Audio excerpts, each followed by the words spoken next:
Hello, everybody, and thank you for dropping into this edition of Walking the Ropes. I'm Caleb. And I'm Blake. We have an awesome show for you today. We will be covering news from the last few days, Impact Wrestling from Tuesday night, NXT and Dynamite from Wednesday night, as well as we'll be talking about the polls from our Twitter and our favorite and least favorite bits from each show. Yeah, but before we get into that, if you guys would like to support us, make sure to check out our Buy Me a Coffee and Redbubble pages, which can be found through our link tree, as well as following all of our social media to stay up to date with everything going on with Walking the Ropes. But with that being said, yeah, we've had quite a few days, here of wrestling. Yeah, Um, a not bigger night than our Monday recap. Not a whole hell of a lot for news, but I know you got a few points. I just have some neat ones that I thought were kind of funny. So, Oh, I well, um shoot 'em. my first one is Goldberg almost bit his tongue off when he speared the Miz. I, Like, like a move yeah, you've been hitting for you forgot that you're not supposed to have your tongue out when you do that move? Like, like that just seems I like don't there know. wasn't a whole hell of a lot of thought there, I Well, guess. and Goldberg also used it as like people were getting annoyed with him, and he's like, "Yeah, well, I almost bit my tongue off for you guys, basically." And I'm like, "Is but that's not something you should be proud of. You're He- a veteran of many years in the wrestling ring. I'm not sure how many years. Like 15? I feel like he doesn't it it's very similar to how Ronda Rousey was, where they don't seem to grasp the idea that fans are going to like and dislike you whether you're a face or a heel. Like, Yeah, it doesn't matter if you're a face, fans aren't always going to like you. So suck it up. Exhibit Cena, who literally John Cena sucks. Like, literally, he's supposed to be the top babyface of the company, and three-quarters of the crowd can't stand him. Yeah, but he loves the fact that they are willing to boo him even though they know they're supposed to cheer him. Yep. Like, Cena comes out and he feeds off of that, whereas people like Goldberg, they get annoyed by it, and it's Well, weird. yeah, that was Rousey. I mean, Rousey came in, was supposed to be a face, and then fans just kind of got tired of it, which we've talked about in the past here, and they kind of started to turn on her, and it legitimately pissed her off. I'm like, welcome Yeah, to the pro wrestling business. Like, yeah, it's what happens. this is exactly what happens. Like, I I don't know. And I also saw a thing earlier with you mentioning Goldberg, basically saying how he hopes karma comes back and bites some of these younger guys in the ass, um, for their comments on the legends and whatnot. And I'm like, dude, Yeah, just like they all have a respect for the legends, but it's one of those what they're moments saying of isn't true, isn't not true. yeah, it's like just let these guys shine. Sure, like just I don't know. I find people like Goldberg and like we've mentioned Jim Cornette in the past and that they're just Yeah. bitter. They're just bitter about it, about all of it for some reason. I like to picture them as the old guy on their balcony or porch saying, "Get off my lawn," Oh my you god, know? yeah. Oh wow. Yeah, So, that's a good point.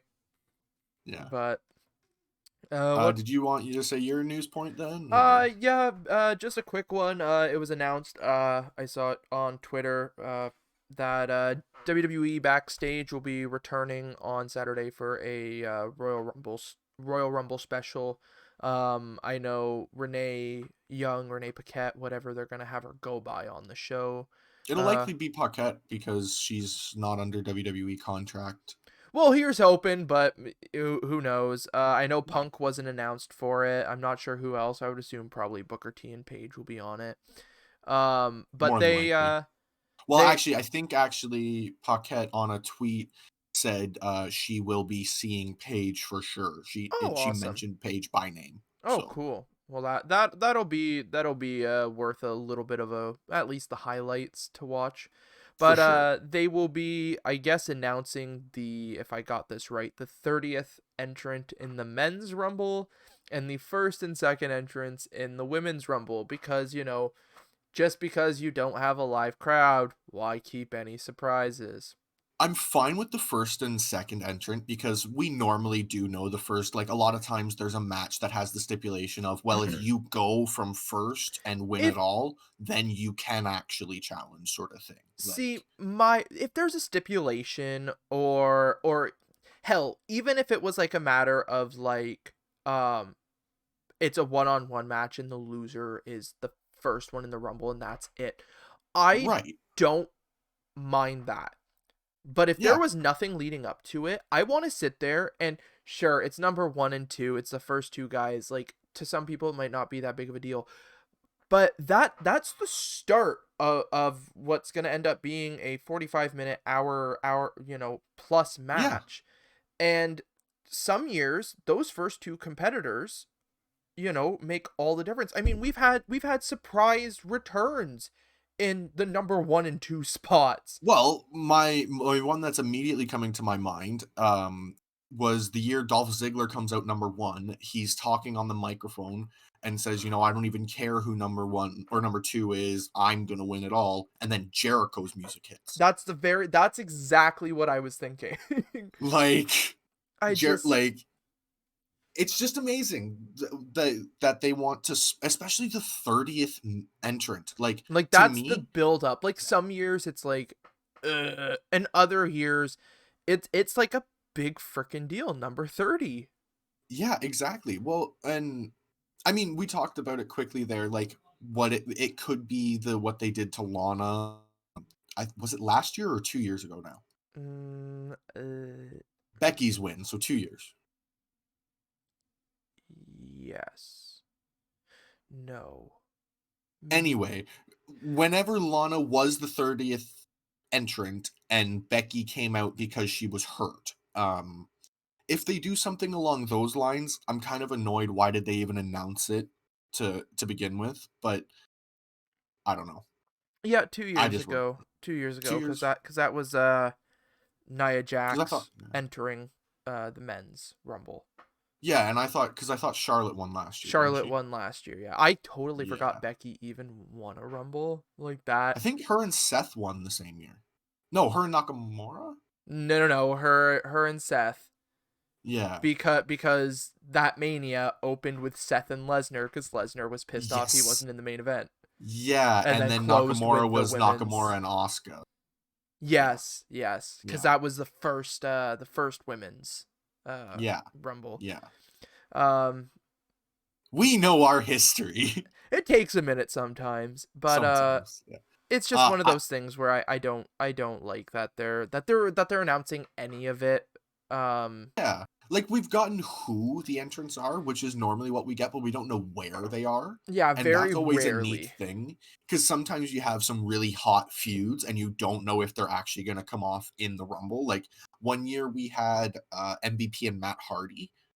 Matt Hardy got eliminated just before MVP came out, and then he ended up costing MVP the match. I'm pretty, or his elimination. Or Like that's like, so happened a sometimes it lot, works. so it does. But one thing that I miss, and I know it's super gimmicky, and we'll move on with the news here. But it's the old ball tumbler that they used to Yeah, that'd use be back in so like cool. 0, 06, 07, 08, and they would play it up through the weeks leading to the Rumble, Well, I where think they even used it in the first couple Rumbles too. oh, more than likely, but like I just love the gimmickiness of it, where they do it like kind of through the weeks, and sometimes like the tag teams would like look at their numbers and then like they do it a little bit during like the Rumble Yeah. pay-per-view. I know Well, it's just a segment in there, but it's so gimmicky that I loved it.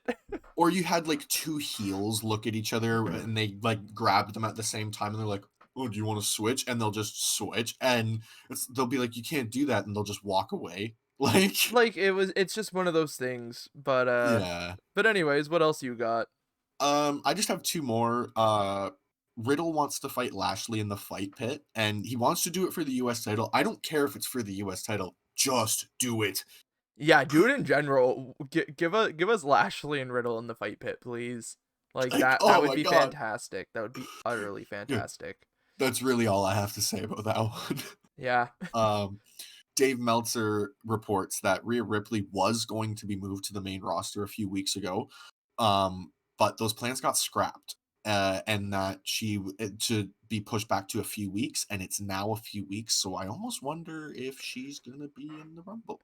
I could see it. And I mean this is once again this is nothing towards Rhea Ripley because I mean absolutely amazing performer, but all the momentum that she was building absolutely got demolished at Mania last year, letting Mm-hmm. Charlotte pick up the victory. And since then, I honestly I want to see her succeed. I'd love to see her on the main roster, but I've found it hard. I mean, like she's had some great matches and whatnot. I mean, she had that last women standing match back a few weeks ago in that. And so it's not to say that she's been lacking completely, but there was so much momentum and then it was so like killed off so quickly that I'm having a hard time actually getting invested behind anything for her again because I'm like they had it. You know, the ball Yeah. was in her court and then they just walked in and took it away from her. And So yeah, I think that what they could do if she is in the Rumble, if she just comes in and eliminates half the field, let's say, and wins it all, I think that would be the perfect switch around, get her the momentum she needs again. Like she's the dominant person again, you know? so do we put the title on Charlotte before Mania and we get Rhea Charlotte year Yeah. 2 and Rhea takes the win this So year? Asuka and Charlotte are defending their tag titles at the Rumble. I think they'll lose due to them arguing with each other, and then Asuka will give Charlotte a shot at The Raw uh, Women's the Raw title Women's title, and Ripley will then win the Rumble. Charlotte will beat Asuka. Even at say they want to do it at on a Chamber Raw, or Fastlane. I mean, we got or if two they want, more even if they pay-per-views. don't want to do it on a pay per view and do it on a Raw or whatever. Sure, like they have time to change the hands, and it would make sense considering they have Asuka being kind of terrified by Bliss, so they could have something happen there during the match. Put the title on Charlotte. That way, the feud with Asuka and Bliss continues, and Charlotte can go feud with Rhea with the title. That's a fair point. Yeah. It'll be interesting to see what they do. And one last point of news basically before we move on to the list of results we have here. All Elite Wrestling confirmed last night during their Dynamite that their pay-per-view Revolution is in fact going to be Sunday, March 7th. Um so the first AEW pay-per-view on a Sunday, first I was off. gonna say, is that the first one on a Sunday? So that's It'll be interesting. If they get a really good showing at it, I wonder if they'll start to even attempt to compete with WWE on Sundays to see who books it first, sort of thing.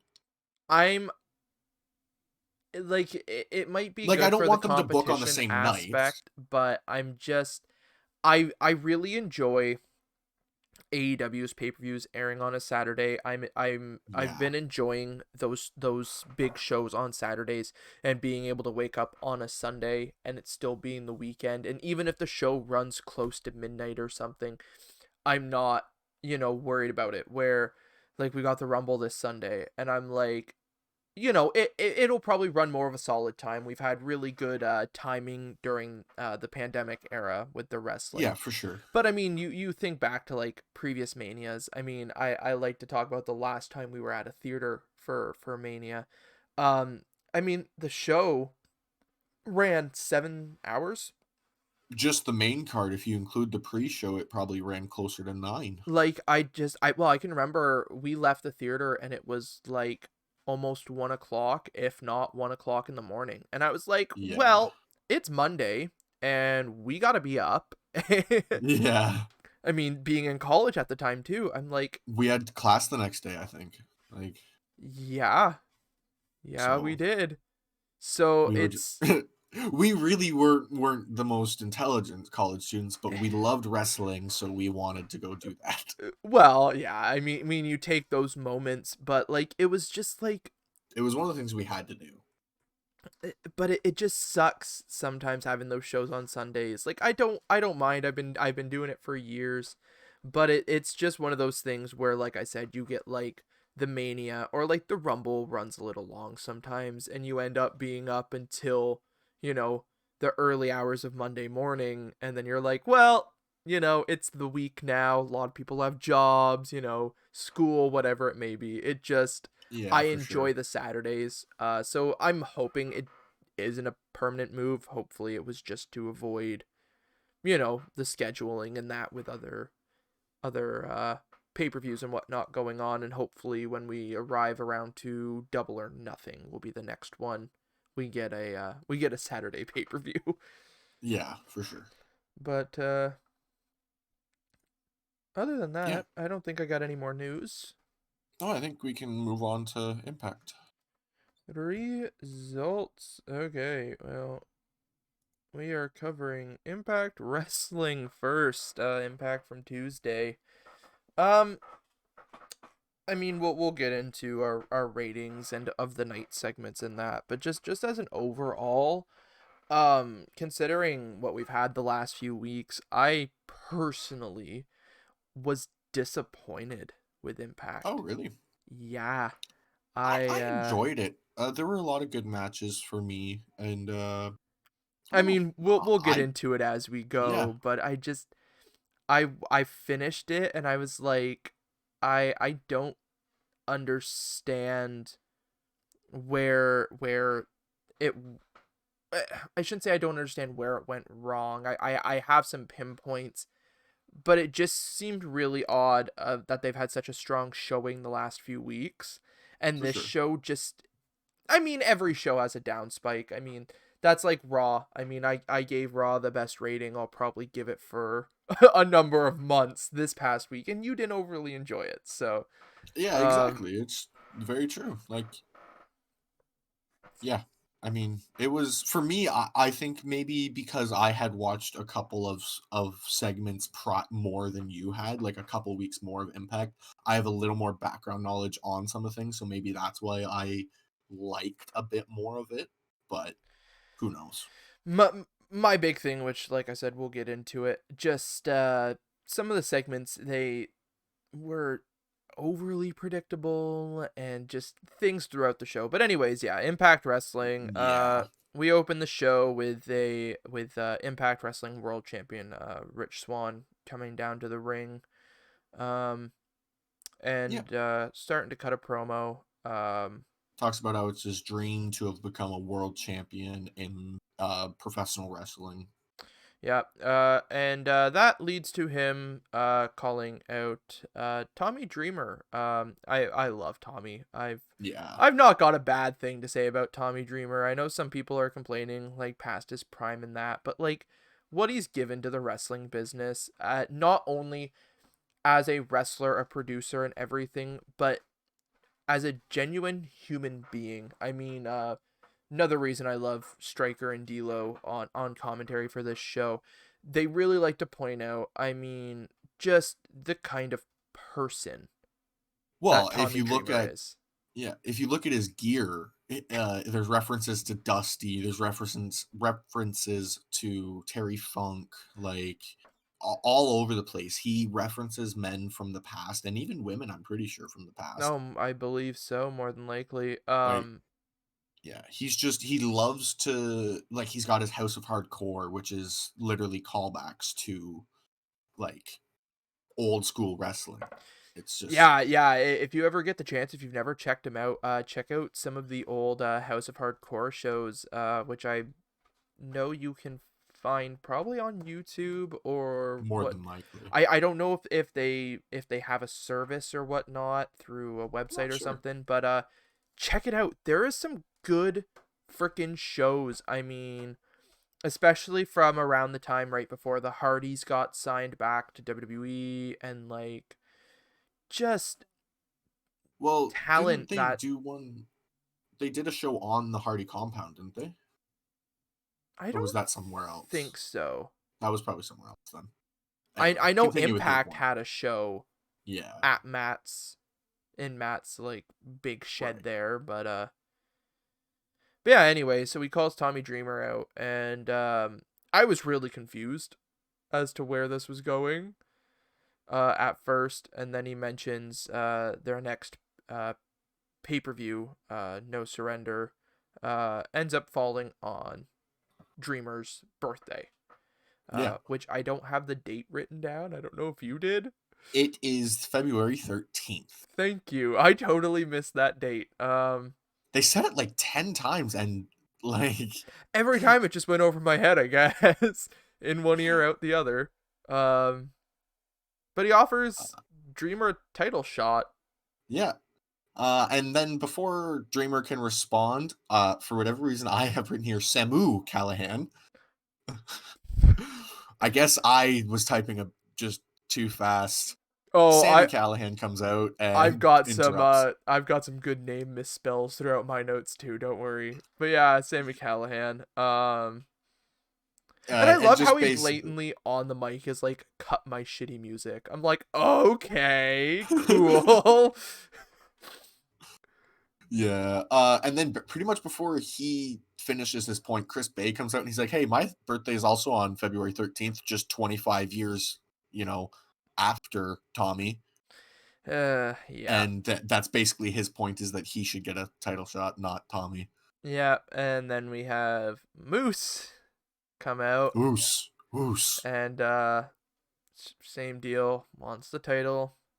Basically, Um he's like, "Well, you already gave me the shot," and then Swan's like, "But you told me we do it on your time, and I'm the champion, so this is my time." yeah, Like, welcome to the real world. And then basically brawl breaks out. yeah. And we end up getting Willie Mack returning for the first To time. no pop from the announcers, which kind of bothered me. Like, Matt Stryker, he goes, "Oh, Willie Mack. I feel like we should be a little more excited about Yeah, that." yeah.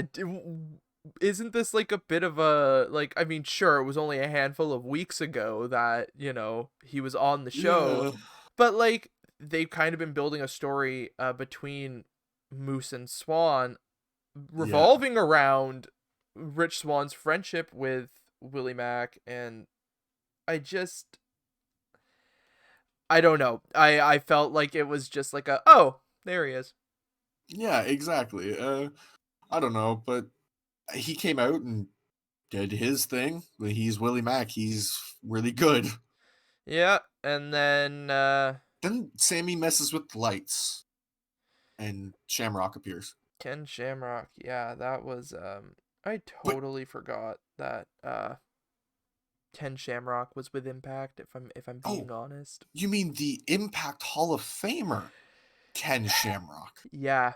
Yeah, the Impact Hall of Famer. Yes, Blake. Yeah, Yes. yeah, But yeah. he appears behind the group of the babyface wrestlers, and then So whose supernatural powers were that? Was that Callahan's or was that Ken Shamrock? Because what was it, supernatural powers or or was it electronic powers? So how did Ken Shamrock appear in the ring? 'cause Callahan's a hacker, like he hacked Shamrock into Oh, so the it was a hologram. Yes, it was a hologram that beat down the baby faces. Yes, that's Yeah. exactly what it is. Yeah. Um and Basically, yeah, and that's yeah, what that happened. was the segment basically. And that basically leads into Rich Swann, Tommy Dreamer, and Willie Mack going to Yeah. Scott D'Amore's office, um, saying they want a match. And then And being very evident with the numbers difference, 3 to 4.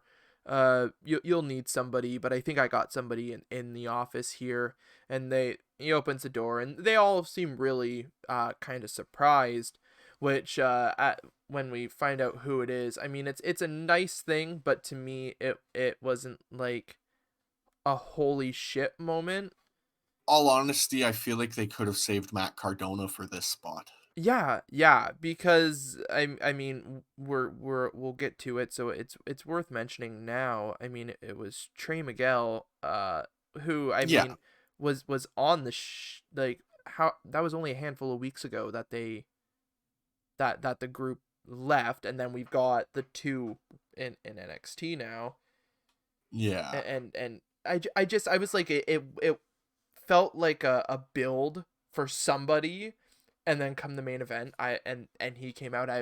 I was like, who is it? And then Trey came out, and I mean, no disrespect to him, I was just like, that's that's it. yeah. Okay. It's unfortunate. Like, I mean, it's not unfortunate. He had a really good showing in the match, and Oh, he we'll did get to that. fantastic, but Well, yeah, I didn't feel like what they seemed to be aiming for build wise, and they mentioned it over and over and over through the night. yeah. I Who didn't is it? Can't wait. Like, I didn't feel like it deserved it. I guess, to sound like an for sure. asshole, I guess, but Yeah. And then speaking of Matt Cardona, we moved on to a tag team match with Matt Cardona and Josh Alexander versus Ace Fulton, Ace well, okay. Austin, and Madman Fulton. There you Uh, go. You got it now. You got it. yeah. And I mean, this was a really solid tag team match. Yep. Like, it honestly, it ticked all the boxes you could think a tag team match should. You had the baby faces struggling to get the tags. You had the heels playing the bastard heel, just be pounding on. I feel like it was Alexander was getting pounded on the whole time. Yeah, Uh, mostly. and Trying to then, almost protect Matt Cardona a little bit, I feel. well, to get that pop to for when he comes in and starts to get the Yeah, flow back and hits the flapjack and all those other moves that he yeah. likes to hit. And The fed in audio pops. Yep. yeah, well, it's Pandemic better than wrestling. nothing.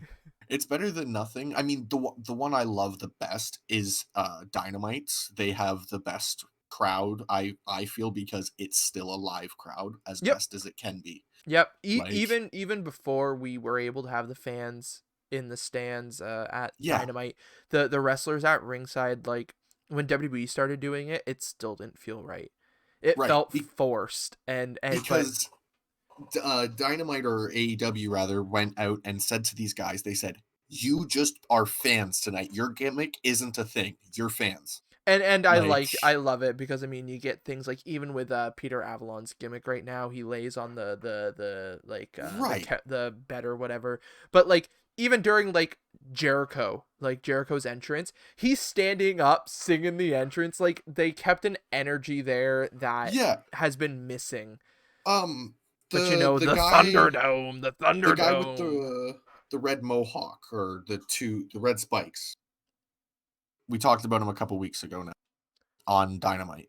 He was like Oh, the freaking out. Ryzen. Ryzen. Yeah, he was like freaking out to moves and stuff. I'm like, but your gimmick is you're this sinister type. Like, but you're freaking out to this regular match. Like, that's why I say, like, they tell them to just kind of forget their gimmick. They're just Yeah, fans. yeah. Obviously, some of them they want to keep some Well, gimmicks we going, have but like Luther in the crowd, which if the camera comes by, he does the point to the forehead, and yeah, there's bits and pieces, but it's really like, just go out there and be a fan of wrestling tonight, which is nice. exactly. Like, yeah, we get those with I realize I noticed Ryzen noticeably this week, and we'll get to it later. He just was going crazy in the crowd. So, But back to Impact, yeah. Matt Cardona and Josh Alexander pick up the win in that yeah. impressive tag team match. And then we cut to a promo with Rohit Raju talking to, once again, somebody, mystery Yeah. person. We were over the shoulder of this person, so we got to see red and black, and it kind of reminded me of like Abyss's old manager. I can't remember his name. Father James Mitchell.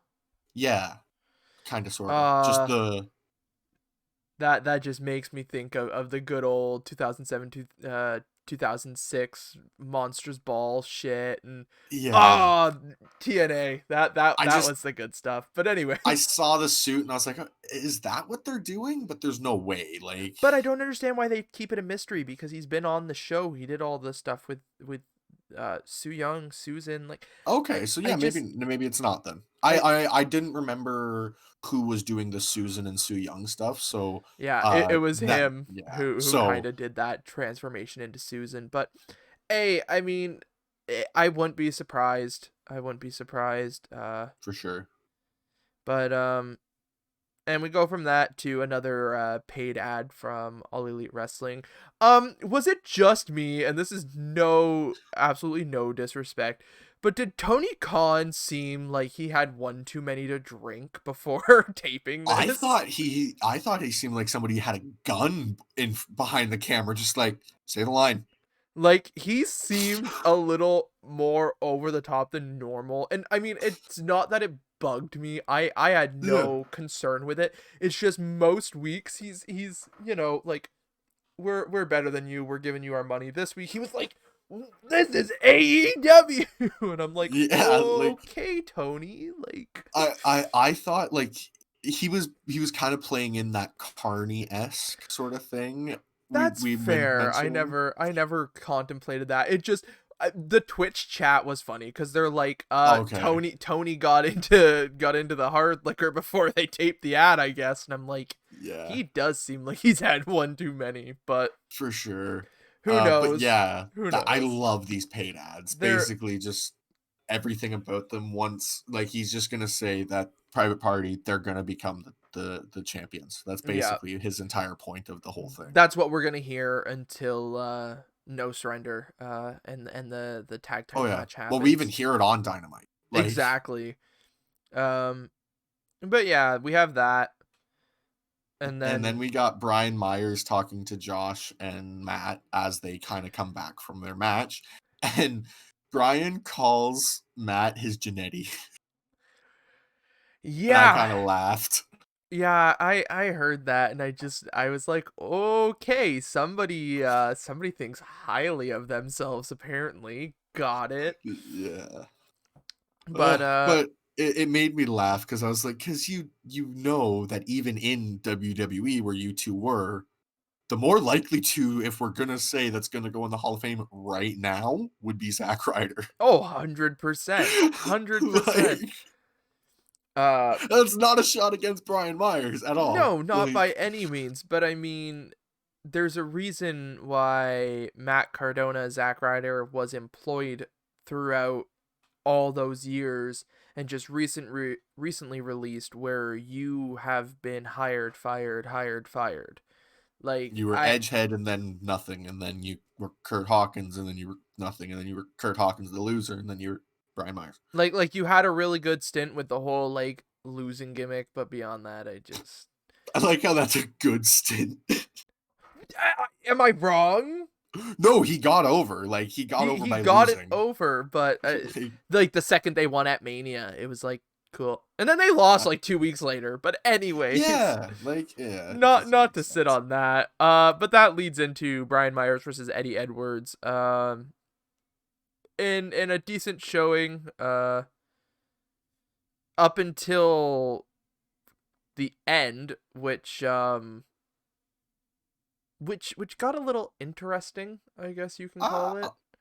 I kind of liked it, especially if you listen to what the commentators were saying. Like Stryker was saying, like this isn't Eddie Edwards, and but yeah, D'Lo going well, but maybe this is what Eddie's doing now. Like Yeah. Yeah. like Oh, I didn't mean interesting in a bad way. I just meant like it went in a completely different direction than I was expecting it to go. yeah. Well, I mean, what happens is Eddie drives his thumb into Myers' eye after what is a really solid wrestling match. Oh yeah.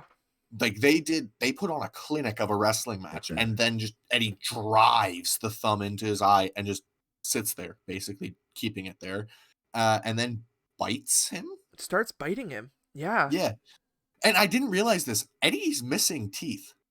Yep. Like so. that made it worse because he can basically just grind a tooth across somebody's forehead if he really wanted to.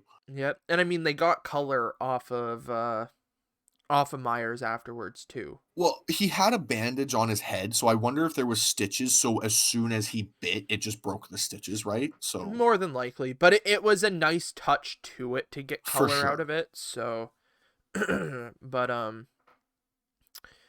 and then so yeah, Eddie basically got himself DQ'd there. And then we have a backstage promo from Fire and Flava. And they were just, our festival's not strong, but we got an idea, and then the segment's done. Yeah, although I did like the Swingerella's comment from Johnny Swinger. I heard him say that and I just got a little bit of a belly chuckle like, "Yep, that's exactly what this character is." Got it. Yeah, Um but it's fine. and then we get Hardy Party promo uh discussing Matt talking once again about his cut of Yeah. the money, which to me, okay, I get the gimmick.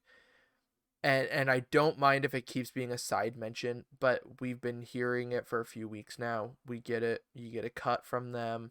Your big money, Matt. We understand. Like, find a new way to segue into that. I find like he's focusing on it every Well, week too much. Like I get 50% from this because it's third party, and then 30% from AEW. I just yeah. I'm like, I I get it, mean, it's the gimmick, but I'm like, I feel like we've heard it a million times already in like the 3 weeks this has been going. yeah, he might go on and on about it, but I like it, especially because here he goes, like, I'm gonna put a bounty on both sets of the tag titles, the Impact and AEW, and then just slightly mentions, but I'll also get the money a certain percentage because third party for Impact and it's not for AEW. So like he puts this bounty for private party to want to win it, but Hmm. then he's like, but I'm also gonna take some of your money again, by the way. Yeah, I just but we get that. I was kind of disappointed that that's all we got out of it. I mean, that was the only bit of AEW crossover on this show. And all honesty, maybe that's a bit of a reason why the show kind of felt on a downer. We've had so much to do with Dynamite and AEW that as soon as there wasn't, the story kind of felt a little blah. Yeah, Because I that's definitely that's a noticed there good was point. something missing from this show for sure. And it's probably that star quality because Impact really doesn't have stars. No offense to them at all. Yeah, Like they don't have a whole lot of like main media name, I they guess. have a couple, like Mainstream they name. don't have your Pac, your Kenny, your Moxley, your Cody, Yeah, or even your Roman, your McIntyre, stuff like that. Like they don't have exactly. names that can sell a card just by being on the card. I mean Impact TNA years ago. I mean you're talking Sting and Yeah. Kurt Angle and I mean hell, AJ Styles and Samoa Joe and Yeah, like there were a lot of TNA originals that could sell a card just by being on the card. Like, and now like there is still names, but it's yes. just you compare the lineup to the other shows running, and Mhm. you go, so that's why I was excited for the AEW merger, but we'll Yes, get and more in the coming weeks, anyways. absolutely, and and I'm sure that over the next couple weeks, we'll even see probably even less AEW to try and let Impact stand on its own until I feel the inevitable merger of the two companies. Yeah. I feel like that's where it's going, but we'll wait and see. Yeah, Tony Khan, open up that checkbook, but doesn't have to dig too far into it. exactly, No but offense to Impact, but it's sold for cheap before. yeah. Well, I mean more than I can afford, but cheap in the sense of a company in general, let alone a A, wrestling company. a company that's been on multiple international television programs. Yeah. But we go from that into we get it's Neil Dashwood with Caleb with a K against Rosemary with Crazy Steve. Yeah. Pretty solid match. Yeah. The one point which got me was when Tennille used the camera bag and just dropped Rosemary like a sack of bricks. I'm like, what the hell Yeah. is in the camera bag? Well, I mean, and the way Rosemary sold it, she felt like Three Stooges esque. Like she threw her arms up and then just lands on the ground. Like, Yeah, it was a little much, but but that only got a near fall too, which normally something like that does get the distraction win. yeah. So I feel like just to kind of nitpick here, the whole bringing back of Decay with Rosemary and Crazy Steve and stuff like that, it's not working for me because they're almost silly faces, which kind of, is yeah, not working for me. Not working one bit. I'm like, when I think to the stuff I saw from Decay that I really enjoyed, it wasn't this. And I mean, for sure. I get like you can't just 180 after the build you've done with Rosemary and stuff, but it feels like they're trying to like they obviously brought back and calling them Decay for the reason of it, but I'm just like you're slapping a name on something that I feel is half-assed.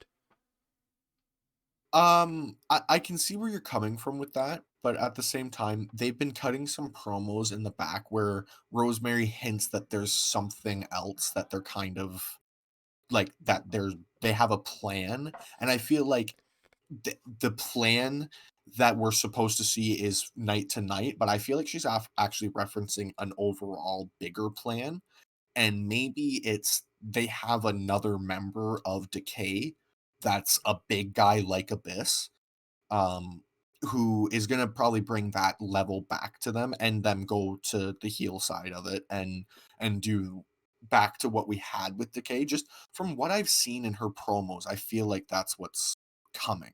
Well, hopefully it's just as of right now what we are seeing.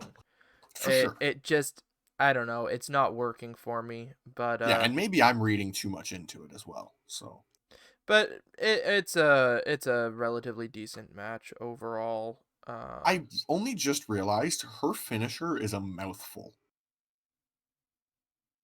As above, so below. That's her full finisher, that package stunner thing that she did to Tennille. Okay. Yeah. Huh. Yeah. Interesting. I never really paid attention there. Yeah, Stryker called it out. So she hits it and he goes, "Oh, that's devastating." And the pin happens and he goes, "As above, so below." So I didn't realize that was the name of it until after when he goes and she hits the move and I'm like, "Oh." Oh, interesting. But yeah, Rosemary picks up the win there. And Yeah. then we move on. I you can handle this these next few segments. I'm So AC Romero is talking to Larry D, I think is the yeah, full name. yeah. Uh, and I only had Larry written here. And basically Larry's like, it's not good because Rosemary has a plan or whatever. Basically, what I was talking about, Yeah. like Rosemary's doing something here, right? And then Rosemary and Crazy Steve come from their it seems like the entranceway is like right in the middle of where the backstage segments are all taking place. Yes, it seems exactly like that. So they come from the entrance, or I guess the exit at this point, and they say some stuff to Larry, and Larry just to Steve, to a big right to Steve, and drops Steve, and he doesn't do anything, which we've seen Steve take way more and nothing happens. And then they just say, "We don't hit a girl, but you better watch it." And then that's pretty much what happened. Yeah. Like, it was weird, but there's something that's coming, and I feel like it's the payoff is gonna be better than what's right now, but it's just weird at the moment. Yeah, and then we get another Fire and Flava segment. Johnny Swinger, the He's basically running what seems to be a gambling ring. It's the Swingers Palace, man. And he's got his bartenders and his dealer man, and basically Fire and Flava come in and they're like, y'all can come to the festival because we didn't sell tickets. That's Yeah. basically what happens. But Falaba is not allowed to. Why? Poor Falaba. And then we transitioned from that to another segment. Deanna Prazo, Kimberly, and Susan. Yeah. Um, and This was neat. I mean, it's gonna be a probably pretty good match. more than likely, but Jazz and Jordan Grace show up and they're kind of arguing, and we end up with Susan kind of going off the rails a little bit and Yeah. almost challenging Jordan Grace to a match next week. Which brave. I mean, Jordan's a big girl and she can probably squish her like a bug. As somebody who has been literally a foot away from her, she could squish me like a bug. Yeah, Let alone, and I mean, I've been a foot away from Susan Soo Young as well. I've met both of them. I've talked to both of them. Like, for sure. yeah, like there's a big difference. There's a big difference between the two. And I Yeah, and mean I'm with the not saying Sue. characters as Yeah. well. Like that's the thing. You gotta take in the characters, Hmm. the Susan character that we have. Like, Yeah, like I'm not saying Sue can't go. Like I'm not saying she's not a good fighter, oh hell no. But the but yeah. character is not meant to be. Well, for instance, Jordan grabs her by like her blazer and says, "All right, you got the match," and then walks away. And Susan goes, "Why did she touch me like what, so inappropriately?"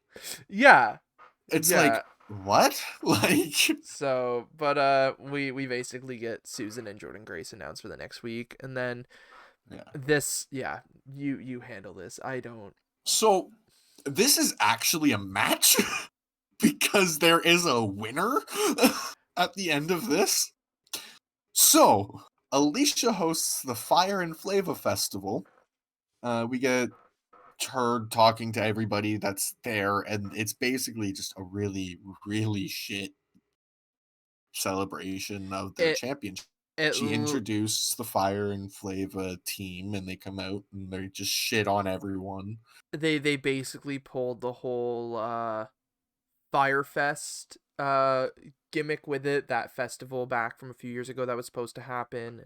Yeah. That was the whole catering bit with it being like bread and cheese, and I just Yeah, yeah, he had or sorry, they had the slices of bread with the cheese slices still in the packaging and stuff. But this went exactly where I thought it was gonna go, but not how I thought it was gonna go. So I don't know which member of Fire and Flava goes out of the ring, but she goes out and starts talking to the Marshmallow Man that's sitting on a chair there, and they think it's Falaba. it was Tasha. It was Tasha Steeles who goes out. Okay. Uh, All right. but And continue. sorry, and they think it's Falaba because It's a I mean it's a big freaking, thing, and it right? was the Michelin Man. Like it was 100% the Michelin Man. No, it was the Marshmallow Man from Ghostbusters. Was it? Yeah, Stay Puft Man. Okay. It was the Stay Puft Man. Anyways, it was Um, stupid. I don't care. yeah, for It was sure. stupid. Anyway, it's Nevaeh in it, and when she's in that, she looks really small. Like when she takes the head off of it, I'm like, I thought she was bigger. I thought she was taller.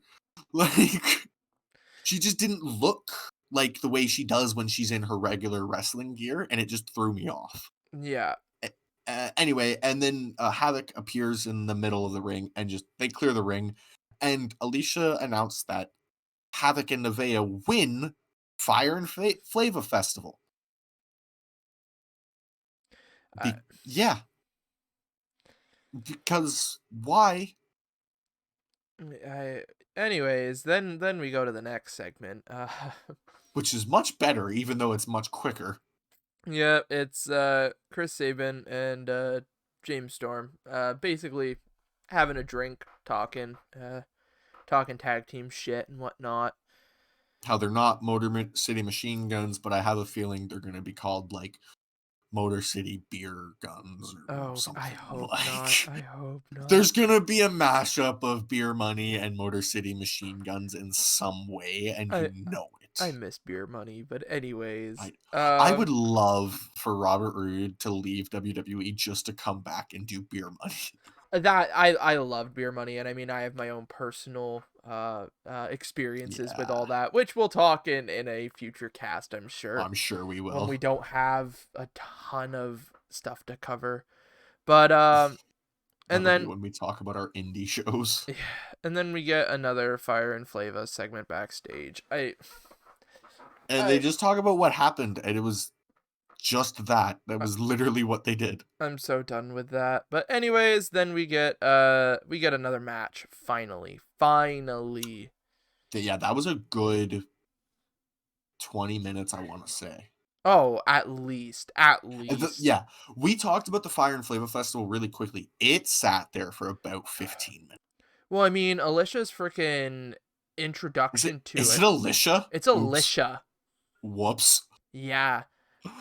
Like her introduction of it, I like, even though it did take that long, just the way she was doing it, I'm like sitting there like, oh my god, this segment can already be over, please. Well, honestly, as soon as as Fire and Flava came into the ring, I thought Havoc and Nevaeh were just gonna come out. But they talked for 10 minutes, gave out food, and it was just so bad. It sucked. It sucked. Yeah. But anyways, so we get the next matchup. Joe Doring, accompanied by Violent by Design, Diener and Eric Young, Yeah. against cousin Jake. And he's by himself this time, which is Yeah, interesting considering Tommy Dreamer was in the building and has been on his side before.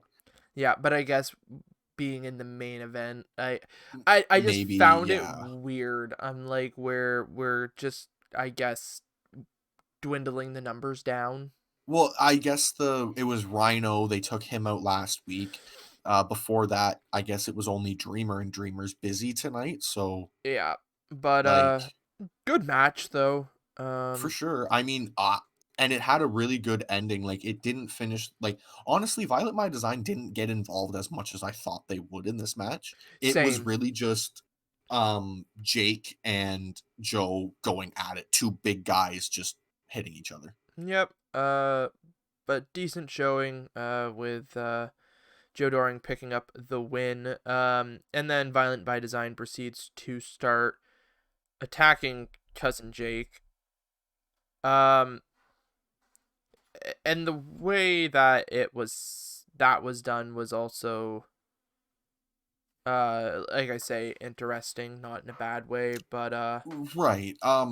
Yeah, they go to do almost the exact same thing they did to Rhino, and then Eric stops them and says, "We yeah, don't do that to our blood." I'm pretty sure he said. yeah, Which is cool because Diener and Jake are cousins, yeah, in kayfabe. yeah, Um, exactly. and then they toss a Violent by Design towel on him. So I'm thinking Violent by Design is trying to recruit Yeah, Jake. they want to grow. They want to grow. And I think they're gonna do it because I think Diener didn't initially like Young, but it took a long time, and slowly he merged into Diener. Now he went from Cody Diener, the loving redneck, to Diener. Yeah, yeah. So, and So honestly, the change is drastically different. Like, he's almost wearing that jacket that the Brian Kendrick wore. yes, it looks very very similar to the Brian Kendrick. And it's probably their statures being similar and wearing a big leather jacket makes them look smaller, but he looks good. Like, I only have ever seen him in that redneck gimmick. So when he came out skinhead style, I was like, what are we doing here? And now they're developing his character so much more, and it's really cool to see. But Especially going from a bingo hall, seeing him live hitting DDTs and drinking oh, beers from people's exactly. like Exactly. Big change. But from yeah. that we move on into the main event. Uh which is Moose, Chris Bay, Sammy Callahan, and Ken Shamrock versus Tommy Dreamer, Willie Mack, Rich Swann, and the surprise partner that we've already mentioned, Trey Miguel. Yeah, Um, it it was okay. I have a big fair. issue with like mid match. I'm not a huge fan of the everybody hits their big move on a different guy and this person slides in, hits it, that person slides it. I just sometimes it works, sometimes it Yeah, doesn't. And when the flow makes sense, it works, but it just I yeah. found it was just really pushed on this match for Mhm. it to happen. Well, And honestly, because the feud was dropped on us at the start of the show, basically. yeah, When that happens, usually it's in those matches that we've had a couple times even. yeah. So, So I don't know. That's my big kind of issue because I mean, and it wasn't even like it normally happens where it ends up with like the final dude kind of standing tall. Like once they kind of cycled through everybody, they kept coming in. yeah, like Mac hit his finisher on a couple people, I think. Yeah, I was just like, what Like, is happening? Like, is this the match? yeah, but I mean, it was a solid match It was overall. decent. Yeah. Like, with Tommy Dreamer's team picking up the win, I think Trey gets the pin, obviously, because he's the returning guy. But he didn't hit his finisher. He just kind of rolls up Sammy from his seatbelt suplex thing Hmm. and just gets the pin, which is whatever. I mean, but it'd have been nice to see the returning guy hit his big move. But maybe that's just me. Yeah, that's kind of what you sit and wait for in a situation like that. Is it if the returning guy's getting the pin, you're expecting the big finisher and it, and it Yeah. just yeah, it didn't happen, but as you said, Dreamer's team picked up the win and then we end up getting Ken Shamrock attacking the referee. Yeah, him and Sammy are just kind of there and they just start beating on the ref and then the other refs come out and they just stop them and then it just kind of goes black.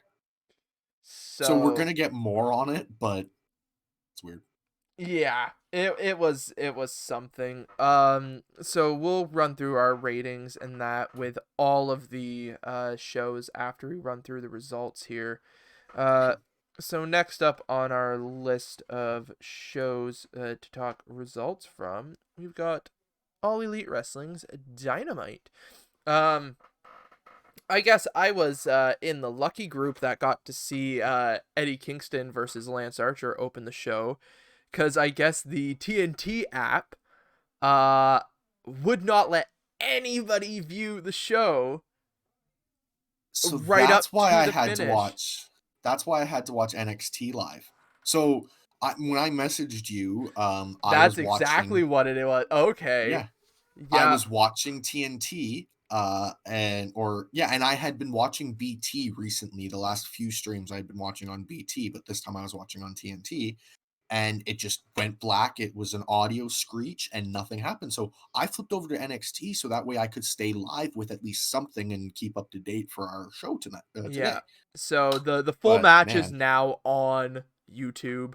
Tony oh, Khan. you can also see it on the broadcasts too now. Like I was able to watch it Oh yeah, on yeah. my They've recap. they've updated it, but Tony Khan had put out a thing saying sorry to everybody that if you missed the opening match, which I mean really sucked for anybody who missed it because it was awesome. But Well, and that's gonna fuck with the viewership for this week too, because a lot of people will have done what I did and they flipped just over to flip. Yeah. yeah, they gave up and were like, well, I can't watch Dynamite tonight. But Like, but anyways, so we get Eddie Kingston against Lance Archer, build up of quite a few months. As Lance is coming out, he ends up sending Jake Roberts back uh to the back. I saw that. Which I found really interesting, and then as the commentators went on through the match, it made sense because they made the comment Right. of when Jake's out there, he kind of tries to corral Lance and keep Lance's head on straight. And Lance didn't want that for this match. He For sure. wanted to punish Eddie Kingston.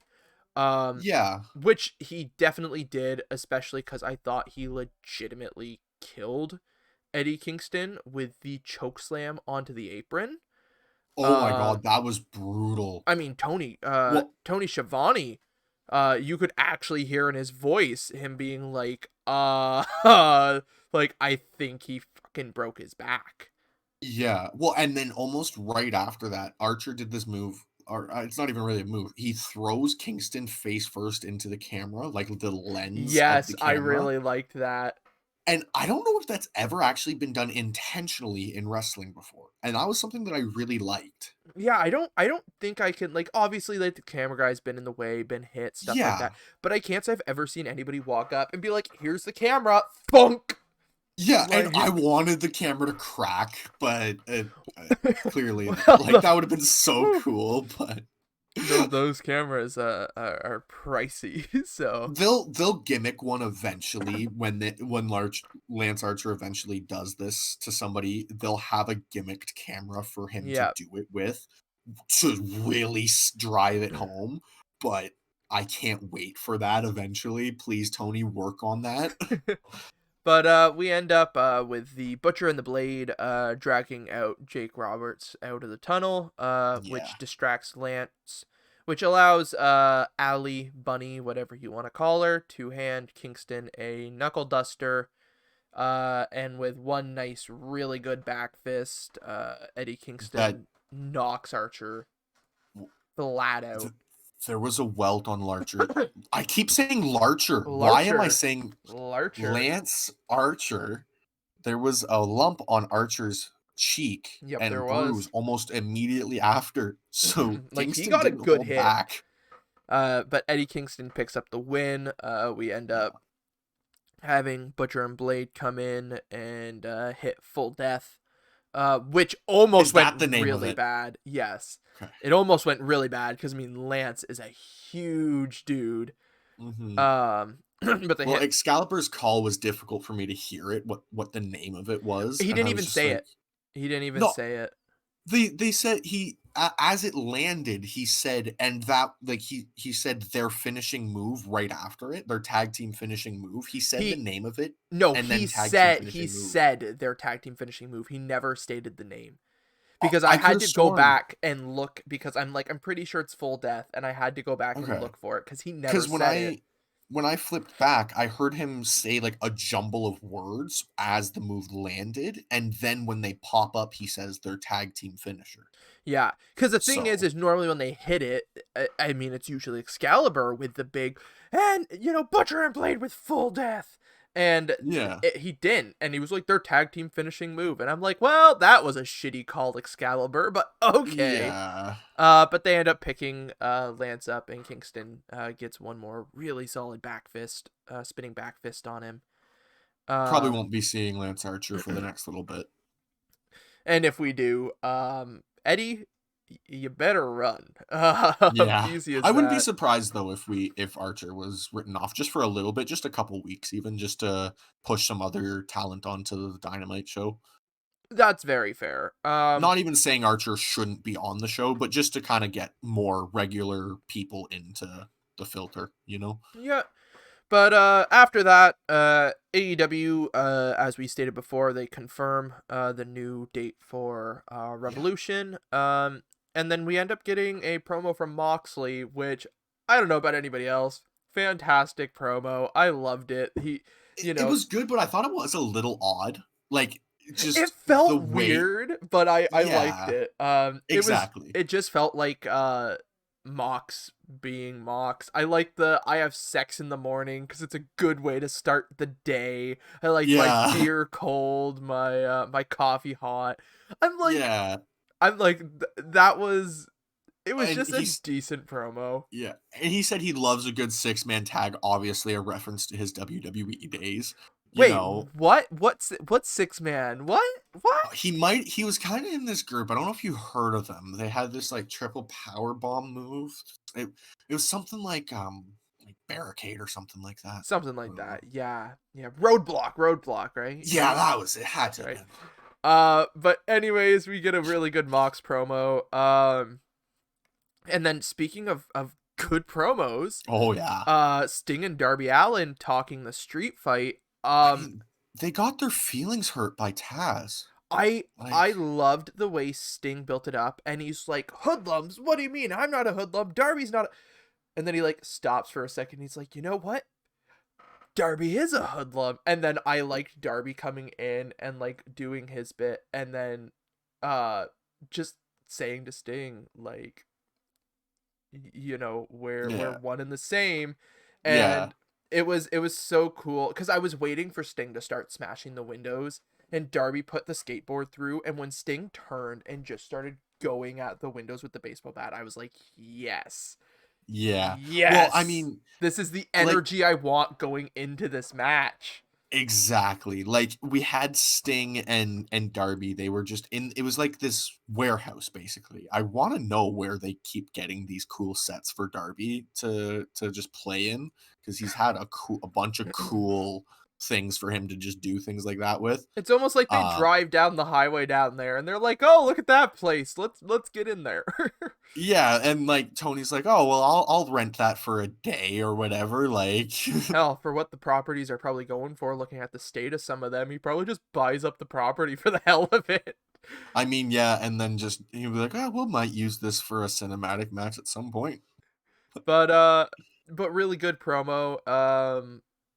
And then into what I felt was an amazing match. I did not expect it to Oh, I didn't be expect it to be this good. this good. We get Chris Jericho and MJF with the rest of the Inner Circle against the Varsity Blondes, Brian Pillman Jr. and who the fuck is Griff Garrison. Um, and the match, like I expected it to be just like a Max and Jericho kind of showing off through it. For But sure. holy hell, did they put over Pillman and Garrison? Oh my Well, god! yeah, I mean, there was a point where Pellman went for a pin on Jericho, and you could see on his face he was in tears because he was having the match of his damn life against a guy his dad has fought. Like, all I know, and like we'll get into it later, it was fantastic. Throughout the match, just like I said, I did not expect them to put the Varsity Blondes over that way. They For both did sure. phenomenal. Jericho hitting the Judas effect, and then just as a big middle finger after his lion salt botch, which I felt like it was a big middle finger to me, and I deserved it. And I mean, when I called out the botch, I didn't do it out of disrespect. As we've said, For everybody sure. has off moves that you've hit for 30 years. Sometimes they go wrong, but Hmm. I liked him. I mean, you want to talk about a picture perfect lion salt. He hit those ropes, and I think it's the best lion salt he's hit in AEW. Like, it was Probably, so yeah. clean, but it Well, was he just, was right. He was dead center in the middle of the ropes. He bounced like you could see as soon as he hit the Judas effect, he was gonna do something else. oh, yeah. Yeah, and he hits the ropes, and I'm like, "Oh, here it comes!" And he hits the line salt, and it just like you said, he's got his arms out the way it's supposed. It just looked It so looked perfect. fantastic. And then the pin where he's just staring at the camera, grinning ear to ear. Because He he knows how knew. perfect it was. He knew and that's the whole reason the match finished with that move was because he wanted to be like, yeah, I messed up, but guess what? I'm still the GOAT. Like Nine times out of 10, I'm gonna hit that damn move. but yeah, Jericho and MJF pick up the win. Absolutely fantastic. And I forgot to mention, as the match was starting, MJF grabs the microphone and tells Sammy Guevara that he wants to talk with him when they have a minute, which leads into later on. Yeah. But we get a promo from Pac back in the UK, which actually Is that why he wasn't there? he's currently quarantining in the States. I was gonna say Um, because he has a match next week, right? yeah, but that Yeah. promo was obviously shot while he was still in the UK. Um, but Yeah, yeah, he cuts a great promo. it felt. Like, I was expecting similar to when his first vignette promo back of just before he returned about the being in isolation and stuff like that, but it was a completely different feel. Like it yeah. was Well, he talked about how Kenny picked a fight with his family, and now that he's going to finish this fight. And the team is really odd. We have Phoenix and John Moxley and Pac. Like, those are 3 really different styles of wrestling. Like, Pac Yeah, and Phoenix are similar in certain ways, but even still, Pac is more of that brawn, brutal high flyer, yeah, whereas Phoenix is the more elegant high flyer. Like, yeah. it's just yeah. But yeah, they took out Penta last week, which makes sense with the reports, anyways. Of Penta dealing with a nagging injury. Um, Yeah, well, I mean, I hope he can, heal up quickly and come back exactly. and do whatever he needs, however long he needs. See, Take your time, like I don't know how accurate those reports are. But I mean, if it's not true, then so be it, but just don't wanna see anybody hurt, right? well, it just seems to make sense because we haven't seen, like, we've seen him kind of being active, and he's taken Mhm. a few bumps. But from what I know that I've seen, I haven't seen a whole lot of him, The and so last it kind of match I makes can sense. remember is Kenny? No, he didn't even get to fight Kenny because Phoenix fought Kenny, didn't he? Or no, it was the other way around. It was the other way around. But it was Yeah. somewhere within that. But after that, we get a recap of the AEW awards and Shaq calling out Cody. I I'm worried about where this is going, but we have I mean, yeah. we have Cody come out to the ring to respond. It He was a nice promo. he I enjoyed this segment. he cuts his promo and he passes it off to Arn. And Arn, you could see the tears in Cody's eyes, when Arn was talking about Dusty. Um, And you could tell he knew exactly what the story was too. Like he when Arn says the date and like, do Cody you shakes his recognize head. the date? Like, does it Yeah. mean anything to you? And Cody's like, no. And then Arn, No. yeah, Yeah. I watched your dad, in this You can see match. him mouth. Cody was literally mouthing the words Arn was saying to him because he's heard that story probably a million times before. But Like, really good. And then we have Red Velvet come out calling out Jade, and basically setting up the match. I don't think there's any ifs, ands, or buts about it. We're getting Shaq and Jade Cargill against Cody and Red Velvet at well, I Revolution. I thought the match was already made by that point, basically, because Shaq laid down the challenge. Wasn't that what he did, pretty much? Or Basically, but then they followed it up with now Shaq and Jade have to respond. That's how they like, ended that off. I was but like, I thought the whole point was Cody had to respond. so I don't know. We'll see Uh, next week. Easy as that. it doesn't matter because I mean, Cody is definitely able to carry this match. With the Shaq for sure. So here's my thing. Cody can carry a match with a bad wrestler, but there's a difference between carrying a match with a bad wrestler and carrying a match with somebody who has nothing behind them. No, for sure. You look at anything that's included, Stephen Amell. Like, let's go to All In, him and Chris Daniels. Stephen Yeah, Amell he trained hard, he knew what he wanted to do, and in the moments where he couldn't do something exactly, Christopher Daniels handled it. So for the sure. question is, where is Shaq on this radar? Because we've had guys come in with absolutely, like, a a matter of 8 hours of training and make a joke out of the sport. For I sure. I mean, we had Snooki. Snooki had a match. Jersey Shore. Snooki had a match at WrestleMania. Against Tris freaking Stratus. And it was like, that's one of those situations where it was like, you're just throwing the celebrity in to I get that, like, on on that card, wasn't it also Big Show and Floyd Mayweather? I don't think that was the same year. No. But it was somewhere within it. It might have been, but it was, yeah. Um, But but with Mayweather, the point there was he was a boxer. He has fighting experience. Big Show was going to handle the wrestling side of it, and it ended up being more of a punch for punch shot fest with a few moves than anything. Yeah. Well, I But mean, then Big Show really isn't a spot monkey, though. So exactly. But then you take somebody like Shaq, which I know he was kind of training to face the I Big Show, and then it I never bet he's happened. working in the Nightmare Factory too with I'm Cody. hoping. Like my only thing is it's gonna it's it there's there's three ways it's gonna go. It's gonna make a joke out of the sport. It's gonna go okay, but it's not gonna be something you ever want to see on a highlight reel. Or some way, somehow, it's gonna end up being a very good match. And I'm it's tentative to lean towards the good match because it's AEW and not WWE in this case.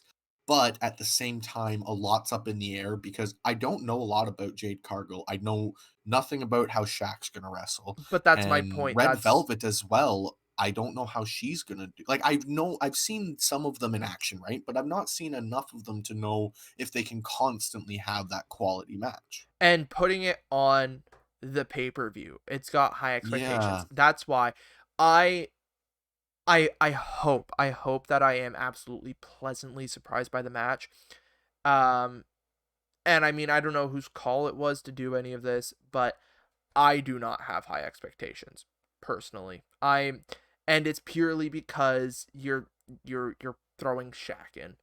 You're for throwing sure. somebody who I've got no clue how he's going to handle himself in the ring. I mean, he's been retired from basketball for how many years? So I don't know what kind of what kind of Yeah, an athlete's it's going to be standing on that side of the ring. and I mean, Shaq, no offense to him ever at all when I say this, even when he was in basketball, he wasn't the ones to be sprinting up and down the court. Oh no. No, Like, not by and any means. but I That's mean just that it. happens when you How are 7 foot tall too. Like, but I mean you're talking a wrestling ring. Like you're going to get blown up real quick. oh yeah. I don't think So, that's what a lot of people don't realize. Hitting the ropes and running the ring and whatever is a lot harder than it looks.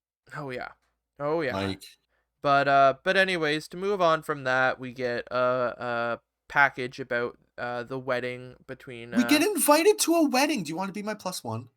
sure, I'll be your plus one. I didn't realize we Awesome. got a plus one, but okay. We can be each other's. But yeah, the wedding next week between Kip Sabian and Penelope Ford with the best man Miro and Charles Taylor. I still Charles getting a kick Taylor. out of that.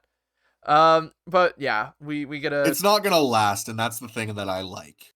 Like it, Charles Taylor, it's going to come to an end as soon as Trent is back. yeah. So But we go from that to Adam Page, Hangman Adam Page against Hollywood hunk Ryan Nemeth, the brother of somebody who you might know, Dolph Ziggler. yeah, he's. I think we've actually already mentioned him on this show as a when we were talking about the Rumble entrance. Yes, we have. So Ryan Nemeth there.